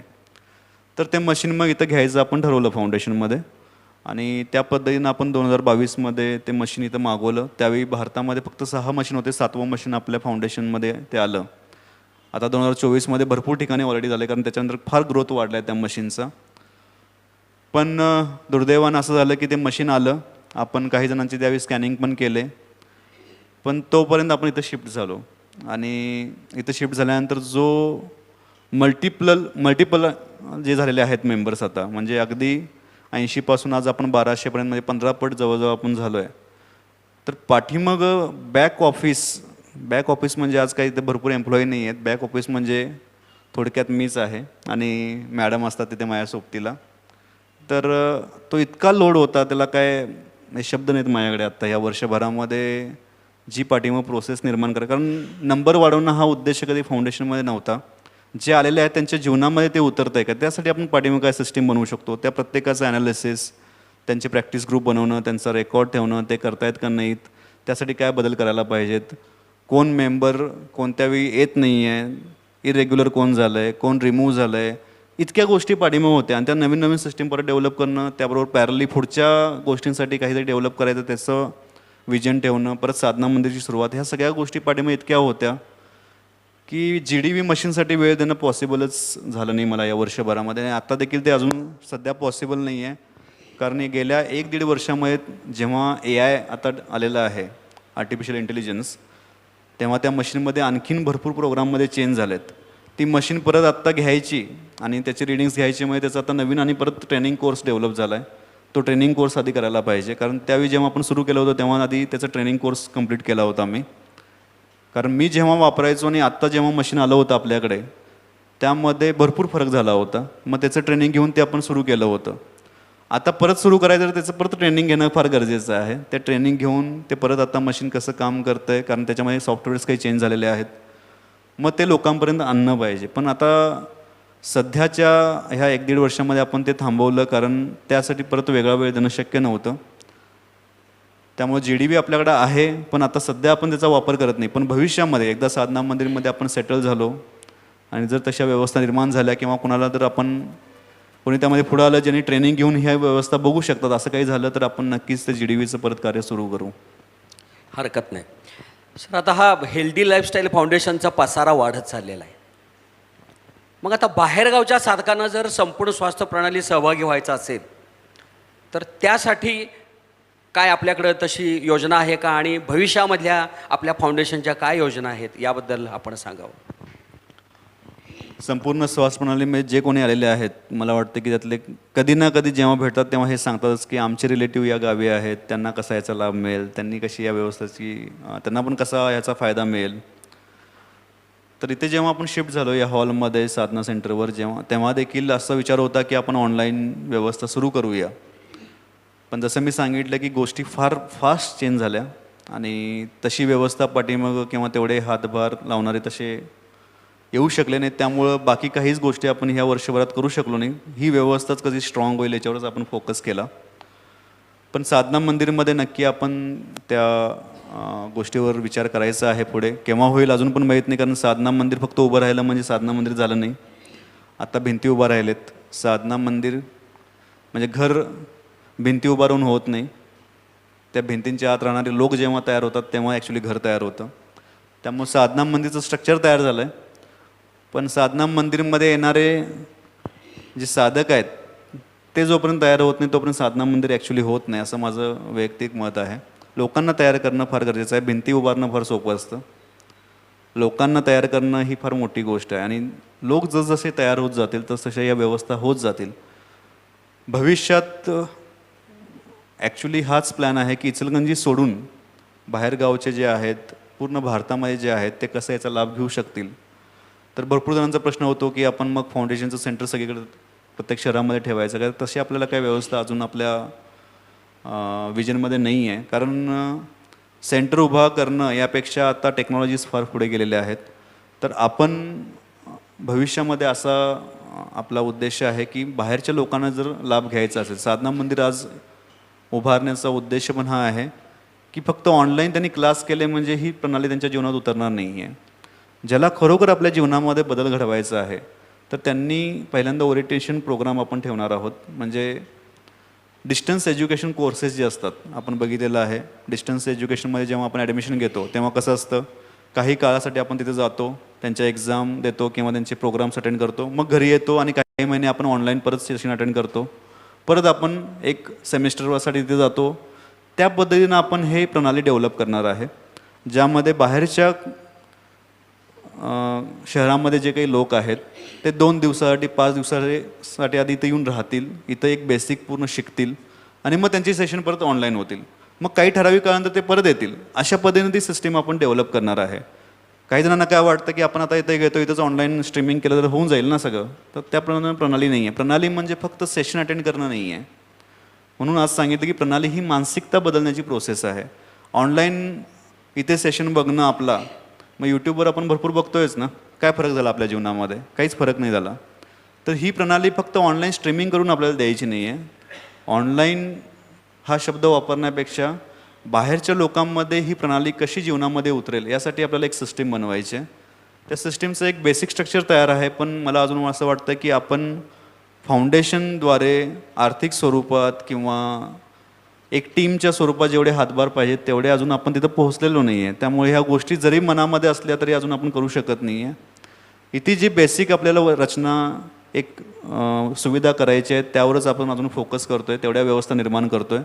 पण साधना मंदिरमध्ये ही गोष्ट भविष्यात नक्की होईल की मग एकदा ती सिस्टीम आपली पूर्ण रन झाली की भारतामधला कुठलाही व्यक्ती कुठल्याही शहरातलाही व्यवस्थेचा लाभ घेऊ शकेल आणि लवकरात लवकर आपण त्यावर काम करू. भविष्यातली योजना पहिली हीच आहे, कारण इचलकरंजी मी कायम एक एक्सपेरिमेंट हब म्हणून घेतलं आहे. म्हणजे ही माझी लॅबोरेटरी आहे असं मला वाटतं आहे. या लॅबोरेटरीमध्ये सगळे एक्सपेरिमेंट करायचे आहेत आणि एक अशी सिस्टीम डेव्हलप करायची आहे की जी सिस्टीम मग भारतामध्ये कुठेही आपण इम्प्लिमेंट करू शकू, रिप्लिकेट करू शकू. अशा पद्धतीची सिस्टीम आपण आता डेव्हलप करतो आहे आणि भविष्यामध्ये प्रत्येक शहरातला कोणीही याचा लाभ घेऊ शकेल या दृष्टीनं आपण नक्कीच विचार करू.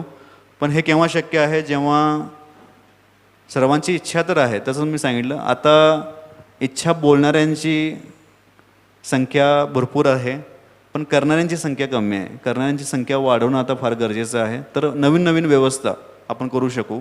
आणि मला वाटतं की फक्त बाहेरच्या लोकांनी करावं एवढाच आपला उद्देश नाही आहे.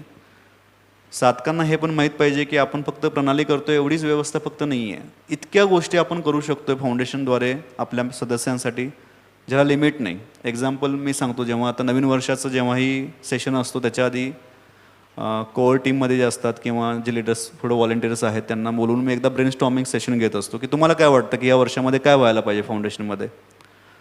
तर भरपूर विचार येतात पण विचार कुठे येऊन अडतात, ह्या बेसिक व्यवस्थाच अजून पूर्ण होत नाही तर पुढच्या केव्हा व्यवस्था आपण करायच्या. एक एक्झाम्पल सांगतो मी फक्त, आपण काय करू शकतो, आपली काय ताकद आहे. फाउंडेशनचे जेवढे मेंबर्स आहेत आज, जर आपण ठरवलं की फाउंडेशनच्या मेंबरसाठी एक बेसिक व्यवस्था जे सगळ्यांना आज लागते. आज आपण जाऊन लॅबोरेटरी टेस्ट करतो बाहेर, कुठल्याही काही कारणाने कोणीतरी आपल्याला रेफर करतं, आपण जाऊन लॅबोरेटरी टेस्ट करतो.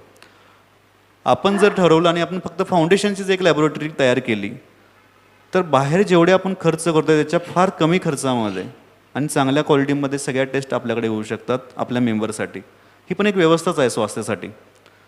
पण हे केव्हा होईल? जेव्हा त्या गोष्टींसाठी आपल्याकडे आर्थिक बळ पण असेल आणि तेवढे सांभाळणारे हात पण असतील. आज दुर्दैवाने ते दोन्ही गोष्टी नाही. आज आत्ता जी व्यवस्था आहे ती चालवण्यासाठीच अजून आपली स्थिती नाही आहे, तर आपण पुढच्या व्यवस्थांचा विचार करणं फार अवघड होतं. पण साधना मंदिरच्या निमित्तानं हे झालं की आता आपण एक मोठी झेप घेण्यासाठी जे एक तयारी आपली पाहिजे होती तो प्लॅटफॉर्म बनतो आहे. साधना मंदिर जरी झालं तरी त्याला अजून स्टेबल तिथं आपण जाऊन एक सेट होण्यासाठी आपल्याला अजून 1 वर्ष जाईल. कारण भरपूर लोकांना अजून तिथंपर्यंत यायचं म्हणजे असं वाटतं की साधना मंदिर खूप दुसऱ्या शहरात गेलेलं आहे आणि एवढ्या लांब येऊन आम्ही सेशन कसं करू असं लोकांच्या मनात विचार येतो. मी जेव्हा माझी प्रोसेस सुरू केली होती साधण्याची तेव्हा मी पुण्याला जाऊन सेशन करून यायचो आणि इथून आपल्याला 15 मिनटं लांब गेलं की आपल्याला वाटतं की आता हे आठवड्यातून 2 तास कसं यायचं. जर अशी मानसिकता असेल त्यांना स्वास्थ्य कसं मिळणार? तर ही मानसिकता पहिला जी आहे, तर अजून आपण इतक्या बेसिक लेवलवर काम करतो आहे आणि जे साधक आपल्याकडे येतात त्यातले खरोखर ठराविक असे साधक असतात की ते त्याची व्हॅल्यू समजू शकतात की काय चाललं आहे. पण त्या सर्व साधकांना आपल्याला घेऊन जायचं, कारण एक वेळ अशी येईल की हे जे सुरुवातीचे साधक आहेत तेच हजारो लोकांसाठी निमित्त बनणार आहेत. त्यामुळं भविष्यातल्या भरपूर योजना असल्या तरी मला अजून असं वाटतं की आपण त्यावर बोलण्यापेक्षा आत्ता आज काय गरज आहे त्यावर सर्वांनी समोर येणं गरजेचं आहे, डिस्कशन करणं गरजेचं आहे. आपण सर्वांनी मिळून जास्तीत जास्त अजून पहिला आपल्यासाठी तरी व्यवस्था बनवूया, ठीक आहे, समाजासाठी नंतर होतील. फाउंडेशनमध्ये जे आज सदस्य आहेत त्या सदस्यांसाठी देखील आपण भरपूर व्यवस्था नवीन नवीन बनवू शकतो. एक्झाम्पल जसं आपण साधना मंदिर बनवतो आहे, तर तिथं अजून अशा काही व्यवस्था होऊ शकतात की आपण तिथं सेशनसाठी येणारच आहे, अजून आपल्या हेल्थसाठी तिथेच काहीतरी व्यवस्था असतील तर त्या देखील आपण घेऊ शकतो. पण ते निर्माण करण्यासाठी पाठीमागं जी सपोर्ट सिस्टीम पाहिजे त्यामध्ये प्रत्येकानं सहभाग घेणं फार गरजेचं आहे. तेवढ्याच लोकांनी ज्यांनी 80 लोकांसाठी केलं तेवढेच लोक 300 लोकांसाठी करतील आणि तेवढेच लोक 1200 लोकांसाठी करतील हे शक्य नाही आणि ते शक्य होऊच शकत नाही. तरी देखील आपण तिथपर्यंत पोहोचलो आहे. तर आता सर्वांनी पुढाकार घेऊन आता साधना मंदिर एक असं मला वाटतं की एक मोटिवेशन सर्वांसमोर आहे की तिथं आपण शिफ्ट झाल्यावर सगळ्यांच्या ह्या मानसिकतेमध्ये बदलून आपण प्रत्येकानं कसं ह्याला पुढं घेऊन जायचं आहे या विचारानं जर आपण एकत्र गेलो तर नक्कीच इतक्या काही गोष्टी समोर येतील की आपण आज कल्पना त्याची करू शकत नाही. सर, साधना मंदिरबाबत तुम्ही बोलत असताना मगाशी म्हणालात की 4 भिंती म्हणजे साधना मंदिर नाही, तर ज्या वेळेला त्या 4 भिंतींच्यामध्ये गाभारा निर्माण होईल त्यावेळेला ते मंदिर होईल. तर मला असं वाटतं की या संपूर्ण स्वास्थ्य प्रणालीच्या माध्यमातून आमच्या मनाचा गाभारा तुम्ही नक्कीच करता आहात. एखादी सुंदर संध्याकाळ, बायको बायको नसते, नवरा नवरा नसतो, संपून गेलेली असते वासनेची वखवकणारी धग, तरीही ती दोघं असता जीवलग. बायकोसाठी आणलेल्या मोगरीच्या वेणीत चांदण्या लखलखतात, स्वप्नांच्या पाखरांना चिवकव म्हणत. बायको जेव्हा भरवते नवऱ्याला एखादा घास, तेव्हा बायकोच्या मुखातून उमटतो आईचा श्वास. अशाच वेळी, फक्त अशाच वेळी वास्तू पुरुष घराच्या घरपणाला तथास्तू म्हणतो आणि 4 भिंतीच्या घरांचा गाभारा होतो. आमच्या सगळ्यांच्या मनाचे गाभार तुम्ही बनवलेले आहेत आणि आमच्या या मनाच्या गाभाऱ्यानं आमचं कुटुंबाचं जे घर आहे त्या घराचा गाभारा बनलेला आहे. त्यामुळे अशी सगळी गाभाऱ्यामध्ये राहणारी माणसं तुमच्या ज्या काय तुम्ही व्यक्त केलेल्या ज्या अपेक्षा आहेत ते निश्चितपणानं पुऱ्या करतील असं मला मनापासून वाटतं. सर, या सगळ्या कार्याकरता मॅन पॉवरची गरज ही फार मोठी असते, कारण अनेक हात असल्याशिवाय या सगळ्या ॲक्टिव्हिटीज, त्याचं नियोजन, संयोजन आणि सर्व कार्यक्रम प्रत्यक्षात पार पडणं यासाठी मॅन पॉवर लागते. तर मग ही यंत्रणा आता सध्या कशा प्रकारे तुम्ही एस्टॅब्लिश केलेली आहे? ही यंत्रणा, या यंत्रणेतला पहिल्यांदा फरक आपण समजून घेऊया. मॅन पॉवर म्हणजे जनरली आपल्याला काय वाटतं की काही स्टाफ एम्प्लॉईज असणं म्हणजे मॅन पॉवर. आपण जी व्यवस्था राबवतो आहे त्यामध्ये एम्प्लॉईजचा पार्ट नाही आहे, व्हॉलेंटियर्सचा पार्ट आहे. सर्वांचा आपापला काहीतरी जीवनाचा इन्कमसाठीचा त्यांचा भाग आहे, त्यांचा व्यवसाय आहे, त्यांच्या जबाबदाऱ्या आहेत. त्या सर्व जबाबदाऱ्या सांभाळून यासाठी वेळ देणारे जे आहेत, सेवा देणारे आहेत, त्यांना आपण व्हॉलेंटियर म्हणतो. ही पूर्ण व्यवस्था व्हॉलेंटियर बेस्ड आहे, एम्प्लॉई बेस्ड नाही. आज एम्प्लॉई ठेवून आपण काही गोष्टींची मॅनेजमेंट करू शकतो, पण जी मानसिकता बदलायची आहे त्या मानसिकतेसाठी व्हॉलेंटियर्सची गरज फार आहे. आजपर्यंत जी एवढी काही व्यवस्था सुरू आहे, मला वाटतं की सुरुवातीपासूनचे काही मेंबर असे आहेत, काही व्हॉलेंटियर असे आहेत, असं नाही की ते फ्री आहेत. मी कायम सांगतो हे, जे व्हॉलेंटियर आज सेवा देत आहेत किंवा जे आज कोर टीममध्ये आहेत, ज्यांनी आपला जीवनाचा वेळ दिला आहे फाउंडेशनसाठी. फाउंडेशन फक्त आर्थिक बाजूने बनत नसतं, जसं मी सांगितलं. फाउंडेशनसाठी त्यांनी वेळ दिला आहे, वेळ दिला आहे म्हणजे आपलं जीवन दिलं आहे, जीवनाचा काही भाग दिला आहे. मग त्यांच्या जीवनाचा तो त्यांनी जो भाग दिला आहे त्याच्यापासून आज आपण इथंपर्यंत पोहोचलो आहे. त्यामुळं त्यांचं जे योगदान आहे ते आर्थिक योगदानाशी कम्पेअर करू शकत नाही आपण. आर्थिक योगदानाचं आपलं महत्त्व आहे, पण आपला जीवनाचा भाग देणं ही सेवा सर्वात मोठी असते आणि त्यांनी जी दिलेली आहे त्याच्यामुळं आज फाउंडेशन उभं आहे. आणि ज्या ठिकाणी फाउंडेशन न्यायचं आहे त्यासाठी ॲक्च्युली सर्वात जास्त गरज ही वेळेचीच आहे. मी ह्या 2024च्या सुरुवातीलाच जेव्हा मीटिंग झाली होती किंवा ब्रेनस्टॉर्मिंग आता काय पुढं आपल्याला करायला पाहिजे आणि जेव्हा क्लिअर होतं की आपल्याला साधना मंदिरला आता शिफ्ट होणं गरजेचं आहे, त्यावेळी तर जस्ट निर्णय होणार होता साधना मंदिरचा, अजून ठरवलं पण नव्हतं आपण. तेव्हा सांगितलं होतं की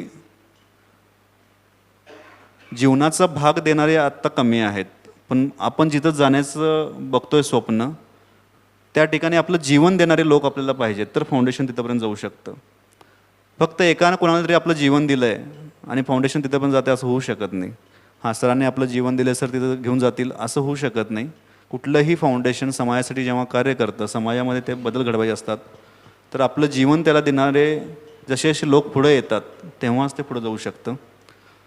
तर ही पूर्ण सिस्टीम व्हॉलेंटिअर बेस्ड आहे आणि आज जेवढ्या काही आपण व्यवस्था इथे बघतोय, पाठीमागं कोणीतरी आपला वेळ देतोय, तर त्या वेळेमुळं हे सगळं होतं आहे. पण अजून ती मानसिकता सगळ्यांमध्ये अजूनही डेव्हलप नाही आहे. हळूहळू आपण त्यासाठी सिस्टीम बनवतो आहे. या गेल्या 6 महिन्यामध्ये तर आपण कोणत्याच गोष्टीवर जास्त लक्ष देऊ शकलो नाही, कारण सगळं लक्ष आपलं साधना मंदिरवर ते कसं लवकरात लवकर निर्माण होईल यासाठी होतं. कारण हे हॉल आपण एक एक महिना करत वाढवत चाललो आहे. आता हे शेवट आपलं हा मंथ होता जिथं आपण आपलं इथं थांबायचं आहे.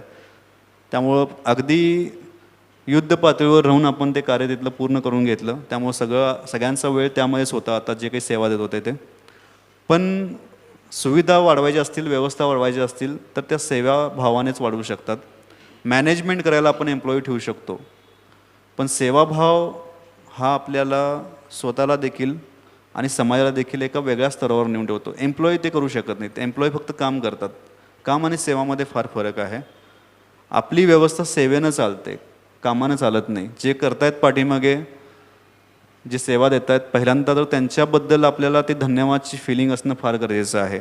जे आपण करू शकत नाही आहे ते करतायत, वेळ देत आहेत आपला, तर त्यांना आपण खूप धन्यवाद द्यायला पाहिजे. आणि मला वाटतं की आज या मुलाखतीमध्ये त्या प्रत्येक व्हॉलेंटिअरला, लीडर्सना, ज्यांनी आपला वेळ दिला आहे, आपलं जीवन दिलं आहे फाउंडेशन इथं येण्यापर्यंत, त्यांनी भरपूर चुका पण केलेत, भरपूर काही त्यांच्या मनामध्ये निगेटिव्हिटी पण आली असेल, कारण प्रोसेसमध्ये जेव्हा असतो तेव्हा या प्रोसेसमधून आपल्याला पुढे जावं लागतं. पण त्यांनी जो वेळ दिला आहे त्याच्यामुळं आज आपण इथंपर्यंत पोहोचलो आहे. त्यांना खूप खूप मनापासून धन्यवाद आहेत ज्यांनी वेळ दिला आहे.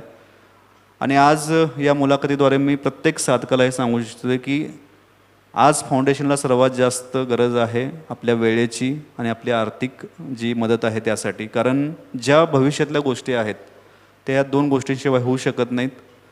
आणि त्यासाठी शुद्ध भावना फार गरजेची आहे. हे सगळं तेव्हाच होऊ शकतं जेव्हा आपल्यामध्ये शुद्ध भाव आहेत. शुद्ध भाव न आणता दुसऱ्यांच्या शुद्ध भावनेवर अशुद्धी न बघणं, असे भरपूर लोक आहेत.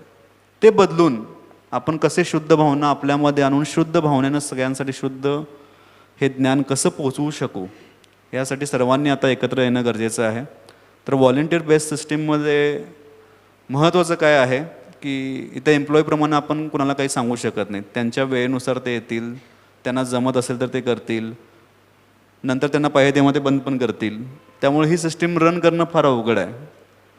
एम्प्लॉई ठेवून त्यांना असं काम करून घेणं हे जेवढं सोपं आहे तेवढंच अवघड काय आहे व्हॉलेंटिअर्स बेसवर काम करणं. आणि ती कसरत आपण करतो या फाउंडेशनमध्ये, कारण अल्टिमेट विजन याच्यानंच पूर्ण होणार आहे. एम्प्लॉईनं ते होणार नाही. एम्प्लॉई नक्की आपल्याला वाढवायला लागतील नंतर, पण ती पाठीमागची व्यवस्था ज्या आहे त्या सांभाळण्यासाठी. पण दुर्दैवानं आजपर्यंत ती पण गोष्ट आपल्याकडे नव्हती, कारण तेवढं आपल्याकडे फंडच नाही आहे. म्हणून सांगितलं फाउंडेशनचे 2 एम्प्लॉई आहेत तसं बघितलं तर. एक आता इथं रिसेप्शनिस्ट मॅडम आहेत त्या, आणि दुसरा मी. पण तर ते 2 एम्प्लॉई वाढून भरपूर एम्प्लॉई पुढे पण होतील. पण स्वयंसेवक वाढण्याची गरज फार आहे. स्वतः स्वइच्छेने सेवा देणारी व्यवस्था गरजेची आहे. जेव्हा नवीन नवीन लोक येतील समोर, आपली सेवा देतील. सेवा म्हणजे काय 1 तास फक्त बॅचमध्ये येणं नाही आहे. ती सिस्टीम तर सेवाभाव येण्यासाठी आपण बनवलेली आहे. जेव्हा आपण इथे येतो 1 तासासाठी वेळ देतो तेव्हा सेवाभाव निर्माण होतो की आपण समाजासाठी काय करावं. ती भावना जागृत झाली, ती इतक्या काही आयडिया समोर येतील की साधना मंदिरमध्ये आपण भरपूर काही काही गोष्टी करू शकू. तर त्यासाठी मला वाटतं की ही सिस्टीम समजून घेऊन सगळ्यांनी आपण जेवढा वेळ देऊ शकतो तेवढा फाउंडेशनसाठी देणं, समाजासाठी देणं फार गरजेचं आहे. तर त्या पद्धतीनेच आपण सिस्टीम ही पुढे नेणार आहे. मन की बात सरजी के साथ भाग 2 या मुलाखतीचा समारोप करत असताना आपण काय आवाहन कराल आम्हा सगळ्यांना? आव्हान आज मुलाखतीमध्ये करण्यासाठी ही मुलाखत नाही आहे, पण दरवेळी जेव्हाही संधी मिळाली मी सर्वांना हे सांगतोयच की सर्वात महत्त्वाचं फाउंडेशन हे सरांचं नाही आहे. पहिला हा भाव आपल्या मनातून काढणं गरजेचं आहे. फाउंडेशन आपलं आहे. कुठल्या एका व्यक्तीमुळे समाजात कधीच परिवर्तन येऊ शकत नाही. हां, तो व्यक्ती लीड घेतो हे नक्की आहे, पण हे सर्व तेव्हा शक्य आहे जेव्हा आपण हे फाउंडेशन आपलं मानू. जोपर्यंत मी एक गेस्ट म्हणून यामध्ये येतोय, तुम्ही व्यवस्था करा आणि मी फक्त त्याचा फायदा घेतो मायासाठी, तोपर्यंत अजून आपण फाउंडेशनला समजतोच नाही. साधना मंदिर याच्यासाठी आहे. साधना मंदिर म्हणजे काय, फक्त याच्यापेक्षा थोडा मोठा हॉल बांधणं म्हणजे साधना मंदिर नाही आहे. साधना मंदिर जे खरोखर समाजासाठी आपल्याला करायचं आहे, ते भाव घेऊन कसं आपण पुढं जाऊ शकू यासाठी बनवलेली एक वास्तू आहे. म्हणून त्याला नाव पण मंदिर दिलं आहे. साधना मंदिरमध्ये आपण जेव्हा जाऊ तेव्हा आपले भाव शुद्ध झालेत का आणि नाही झाले तर शुद्ध होतील, ही पहिली भावना ठेवून तिथं आपण जायला पाहिजे असं मला वाटतं. आव्हान हेच आहे की अजून आपण जे काही बघतोय फाउंडेशनमध्ये ते 1% पण नाही आहे. अजून आपण सुरुवातीच्या काळामध्ये आहे. फार बीज आपण आता रोवतोय, पण बीज जेवढं स्ट्रॉंग असतं तेवढंच वृक्ष पुढचा आणि त्याची फळं ही क्वालिटीची येत असतात. त्यामुळे ह्या बीज घालण्याच्या स्थितीमध्ये, ह्या प्रोसेसमध्ये जेव्हा आपण सर्वजण इथं आहोत, तर या प्रोसेसमध्ये जे जे आत्ता आहेत त्यांनी त्या शुद्ध भावनेनं आपल्या प्रतीनं आपण 100% करतोय का, हा प्रश्न फक्त आपल्याला विचारायला पाहिजे. जेव्हा फाउंडेशनमध्ये एखादी ॲक्टिव्हिटी घेतली जाते, असं नाही की पाठीमाग काय चर्चा होतात त्या माझ्यापर्यंत पोहोचत नाहीत. भरपूर गोष्टी अशा आहेत. असे मेंबर जे समोर फार चांगला चेहरा दाखवतात स्वतःचा, ते देखील पाठीमाग काय काय बोलतात, ह्या देखील गोष्टी पोहोचतात. हे आणि हे कॉमन आहे, कारण मानसिकताच तशी आहे. पण ह्या मानसिकतेमधून पण काही असे पण आहेत ज्यांची शुद्ध भावना या फाउंडेशनला पुढं घेऊन जात आहे. कितीही अशुद्ध भावनेचे लोक असले समाजामध्ये तरी आज समाज का टिकून आहे, कारण शुद्ध भावनेचे काही लोक आहेत. कलियुग जरी असलं तरी कलियुग चालतंय ना. ते का चालतंय? कारण किती कलियुगातली मानसिकता असली तरी सतयुगातली मानसिकता असलेले पण काही जण आहेत. तसंच फाउंडेशनमध्ये देखील कलियुगाची मानसिकता असलेले भरपूर मेंबर आहेत, पण सतयुगातली मानसिकता असले पण काही आहेत. त्यामुळे हे फाउंडेशन चालतं आहे. तर आपण कुठेतरी आपलं ॲनालिसिस करणं गरजेचं आहे प्रत्येक साधकानं, की आपण कुठे आहोत आज. आपण जो लाभ घेतोय त्यामध्ये कुठेतरी आपल्यामध्ये हा विचार आला आहे का की मी माझा फक्त फायदा सोडून बाकीच्यांना पण लाभ होईल यासाठी कुठेतरी विचार करतोय का. डोनेशन जेव्हा आपण देतोय तेव्हा पण मी या वर्षी मुद्दाम हे सांगितलं होतं, कारण ही फीस पुढे येणार हे मला माहीत होतं. कोणताही सेशन होतो तेव्हा त्यामध्ये एक विजन पुढचं आहे त्याचाच सेशन होत असतो. 2024मध्ये देखील सांगितलं होतं. पूर्ण 2024चा जो सेशन होता तो शुद्ध भावनेवर होता. 24 कॅरेट जेव्हा आपण म्हणतो तेव्हा जे शुद्धतेचं प्रतीक आहे. शुद्ध भावनेनं जोपर्यंत आपला आर्थिक सहयोग असेल किंवा आपला वेळ असेल तो येत नाही. मी भरपूर वेळ दिला पण पाठीमाग माझ्या मनामध्ये हेच आहे की अरे मला असं करावं लागत आहे, मी कशाला करू, निगेटिव्ह भावना आहे, तर त्याचं पण फळ येणार नाही आहे. तर डोनेशन देताना देखील किंवा वेळ देताना देखील मी माझं 100% दिलं आहे का, मी जेवढं देऊ शकतो तेवढं मी आर्थिक सहयोग केलं आहे काय, मी तेवढा माझा वेळ दिला आहे काय, त्या शुद्ध भावनेने दिलं आहे काय, हे चेक करणं फार गरजेचं आहे.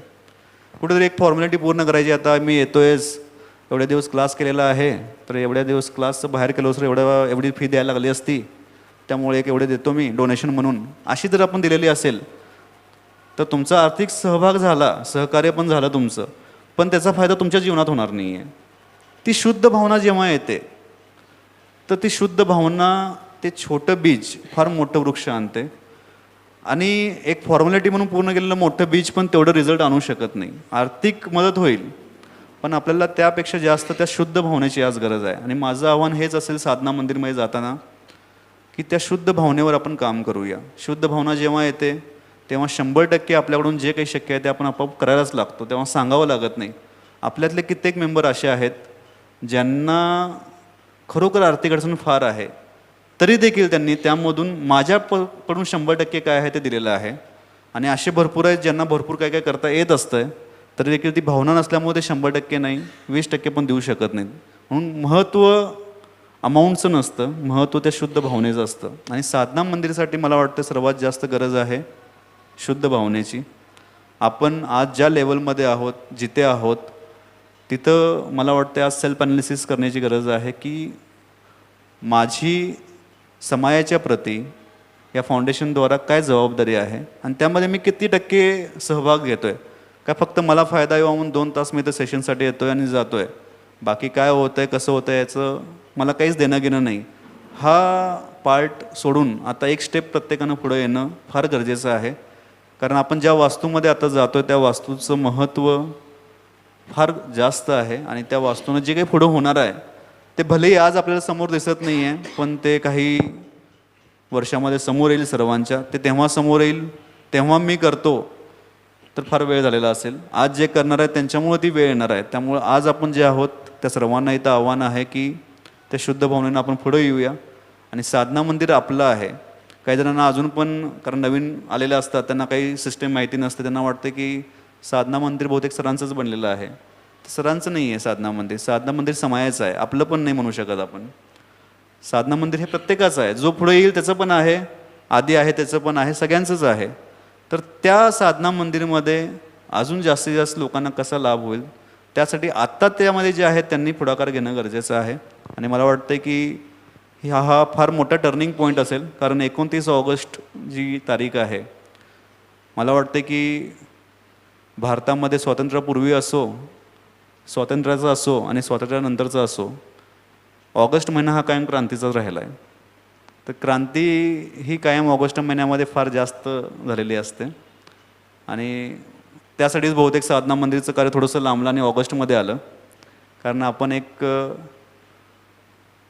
क्रांतीच करतो आहे स्वास्थ्यामध्ये, जी साधना मंदिरद्वारे पुढं होणार आहे समाजामध्ये.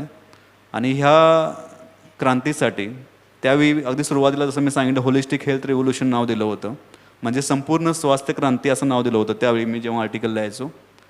तर ती संपूर्ण स्वास्थ्य क्रांती 29 ऑगस्टला सुरू होते आणि त्या क्रांतीमध्ये किती जण आपल्याला झोकून देतात त्यावरती क्रांती किती मोठी असते, किती होणार आहे हे अवलंबून असतं. तर जे काही साधक आहेत ते खरोखर या क्रांतीचा भाग होतील, शुद्ध भावनेनं समर्पण करून या क्रांतीला पूर्ण समाजापर्यंत पोहोचवतील अशीच माझी अपेक्षा आहे आणि हेच आव्हान आहे. धन्यवाद. गेल्या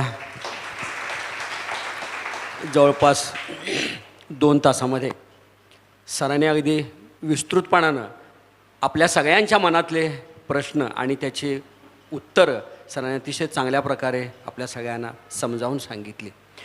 हे साधना मंदिर माझं नाही आहे, तर ते सर्व साधकांचं आहे. ते आत्ता असणाऱ्या साधकांचं आहे, ते मागं असणाऱ्या साधकांचं आहे, ते पुढे येणाऱ्या साधकांचं आहे. हा विशाल विचार सर घेऊन आपल्याबरोबर आपल्याला मार्ग दाखवण्याचं काम करतायत. अशी खूप दुर्मिळ माणसं आपल्यामध्ये असतात. पहिल्या भागामध्ये मी उल्लेख केला होता याचा की नरसिंह मेहता म्हणतात की वैष्णव जन तो तेने कहिये, जे पीड पराये जाने रे, पर दुःखे उपकार करे तोये, मन अभिमान माने रे. वैष्णव माणसं म्हणजे चांगली माणसं, दुसऱ्याचं दुःख पाहून त्यांना मदत करतात आणि त्यांना मदत केल्याची उपकाराची भावना मनामध्ये आणत नाहीत. ती वैष्णव माणसं आणि ती चांगली माणसं, आणि असा एक वैष्णव आपल्या सगळ्यांच्यामध्ये आहे. म्हणून आपण त्या परमेश्वराचे आभार मानूया. आणि सर तुम्हाला आणि आपणा सर्वांना 29 ऑगस्ट 2024 रोजी होणाऱ्या साधना मंदिर उद्घाटन सोहळ्यासाठी शुभेच्छा देतो आणि आजची मुलाखत संपली असं मी जाहीर करतो. धन्यवाद. धन्यवाद. सर्वांना परत एकदा हेल्दी लाईफ. ॲक्च्युली मी सरांना सांगितलेलं की सर मी 11 वाजता जाणार आहे, पण सरांचं बोलणं सुरू झाल्यानंतर पाय उचललेच नाहीत आणि मी इथंच अडकून बसले. तर सरांनी आज जे काही सांगितलं त्याच्यानं परत एकदा मला म्हणावं असं वाटतं की heart is full and tongue is tight, अशीच अवस्था परत झाली आहे. तर सातपुते सरांचे खूप खूप धन्यवाद, कारण का त्यांनी असे काही प्रश्न सरांच्या पुढे उपस्थित केले की ज्यामुळं मी मगाशी सातपुते सरांना एक चॅलेंज आव्हान केलं होतं की सरांचं मनाचा तळ तुम्ही आता गाठायचाच, आणि खरोखर तो त्यांनी गाठलेला आहे. आणि सरांनी पण त्यांच्या मनातल्या सर्व भावना आपल्यासमोर मांडल्यात. आणि त्याच्यासाठी आता जे शेवट जो सरांनी केला की ऑगस्ट महिना हा क्रांतीचा महिना असतो, आणि त्यामुळं मी तुम्हा सर्वांना हेच आवाहन करते की आपण सर्वजण ह्या संपूर्ण स्वास्थ्य क्रांतीमध्ये क्रांतिकारक म्हणून काम करूया. आपल्या परीनं जेवढं देता येईल, शुद्ध भावनेने जेवढं देता येईल, वेळ पैसा जे काय असेल ते श्रम जे काय आपल्याकडे आहे ते आपण शुद्ध भावनेने देऊ आणि हे संपूर्ण स्वास्थ्याची चळवळ इतकी मोठी करू की त्याची कोणाला कल्पनाही येणार नाही. आणि तीच आपल्या हेल्थ गुरूंना आपल्याकडून गुरुदक्षिणा असेल असे मी मानते. आणि आजचा प्रोग्राम संपला असं जाहीर करते. आणि सरांचे मी धन्यवाद मुद्दामूनच मानलेले नाही आहेत, कारण धन्यवाद हा शब्द त्यांच्यासाठी खूप छोटा आहे. मगाशी पण मी सांगितलं शब्दातीत आहे, म्हणून मी सांगितलं की आपण त्यांना क्रांतिकारक होऊन एक गुरुदक्षिणा द्यायची आहे. आणि मला वाटते सर्वांना हे पटतंय. 1% जरी आपण क्रांतिकारक झालो तरीसुद्धा ही चळवळ खूप मोठी होणार आहे. आणि तीच आमची गुरुदक्षिणा सर तुम्हाला असेल. धन्यवाद धन्यवाद धन्यवाद.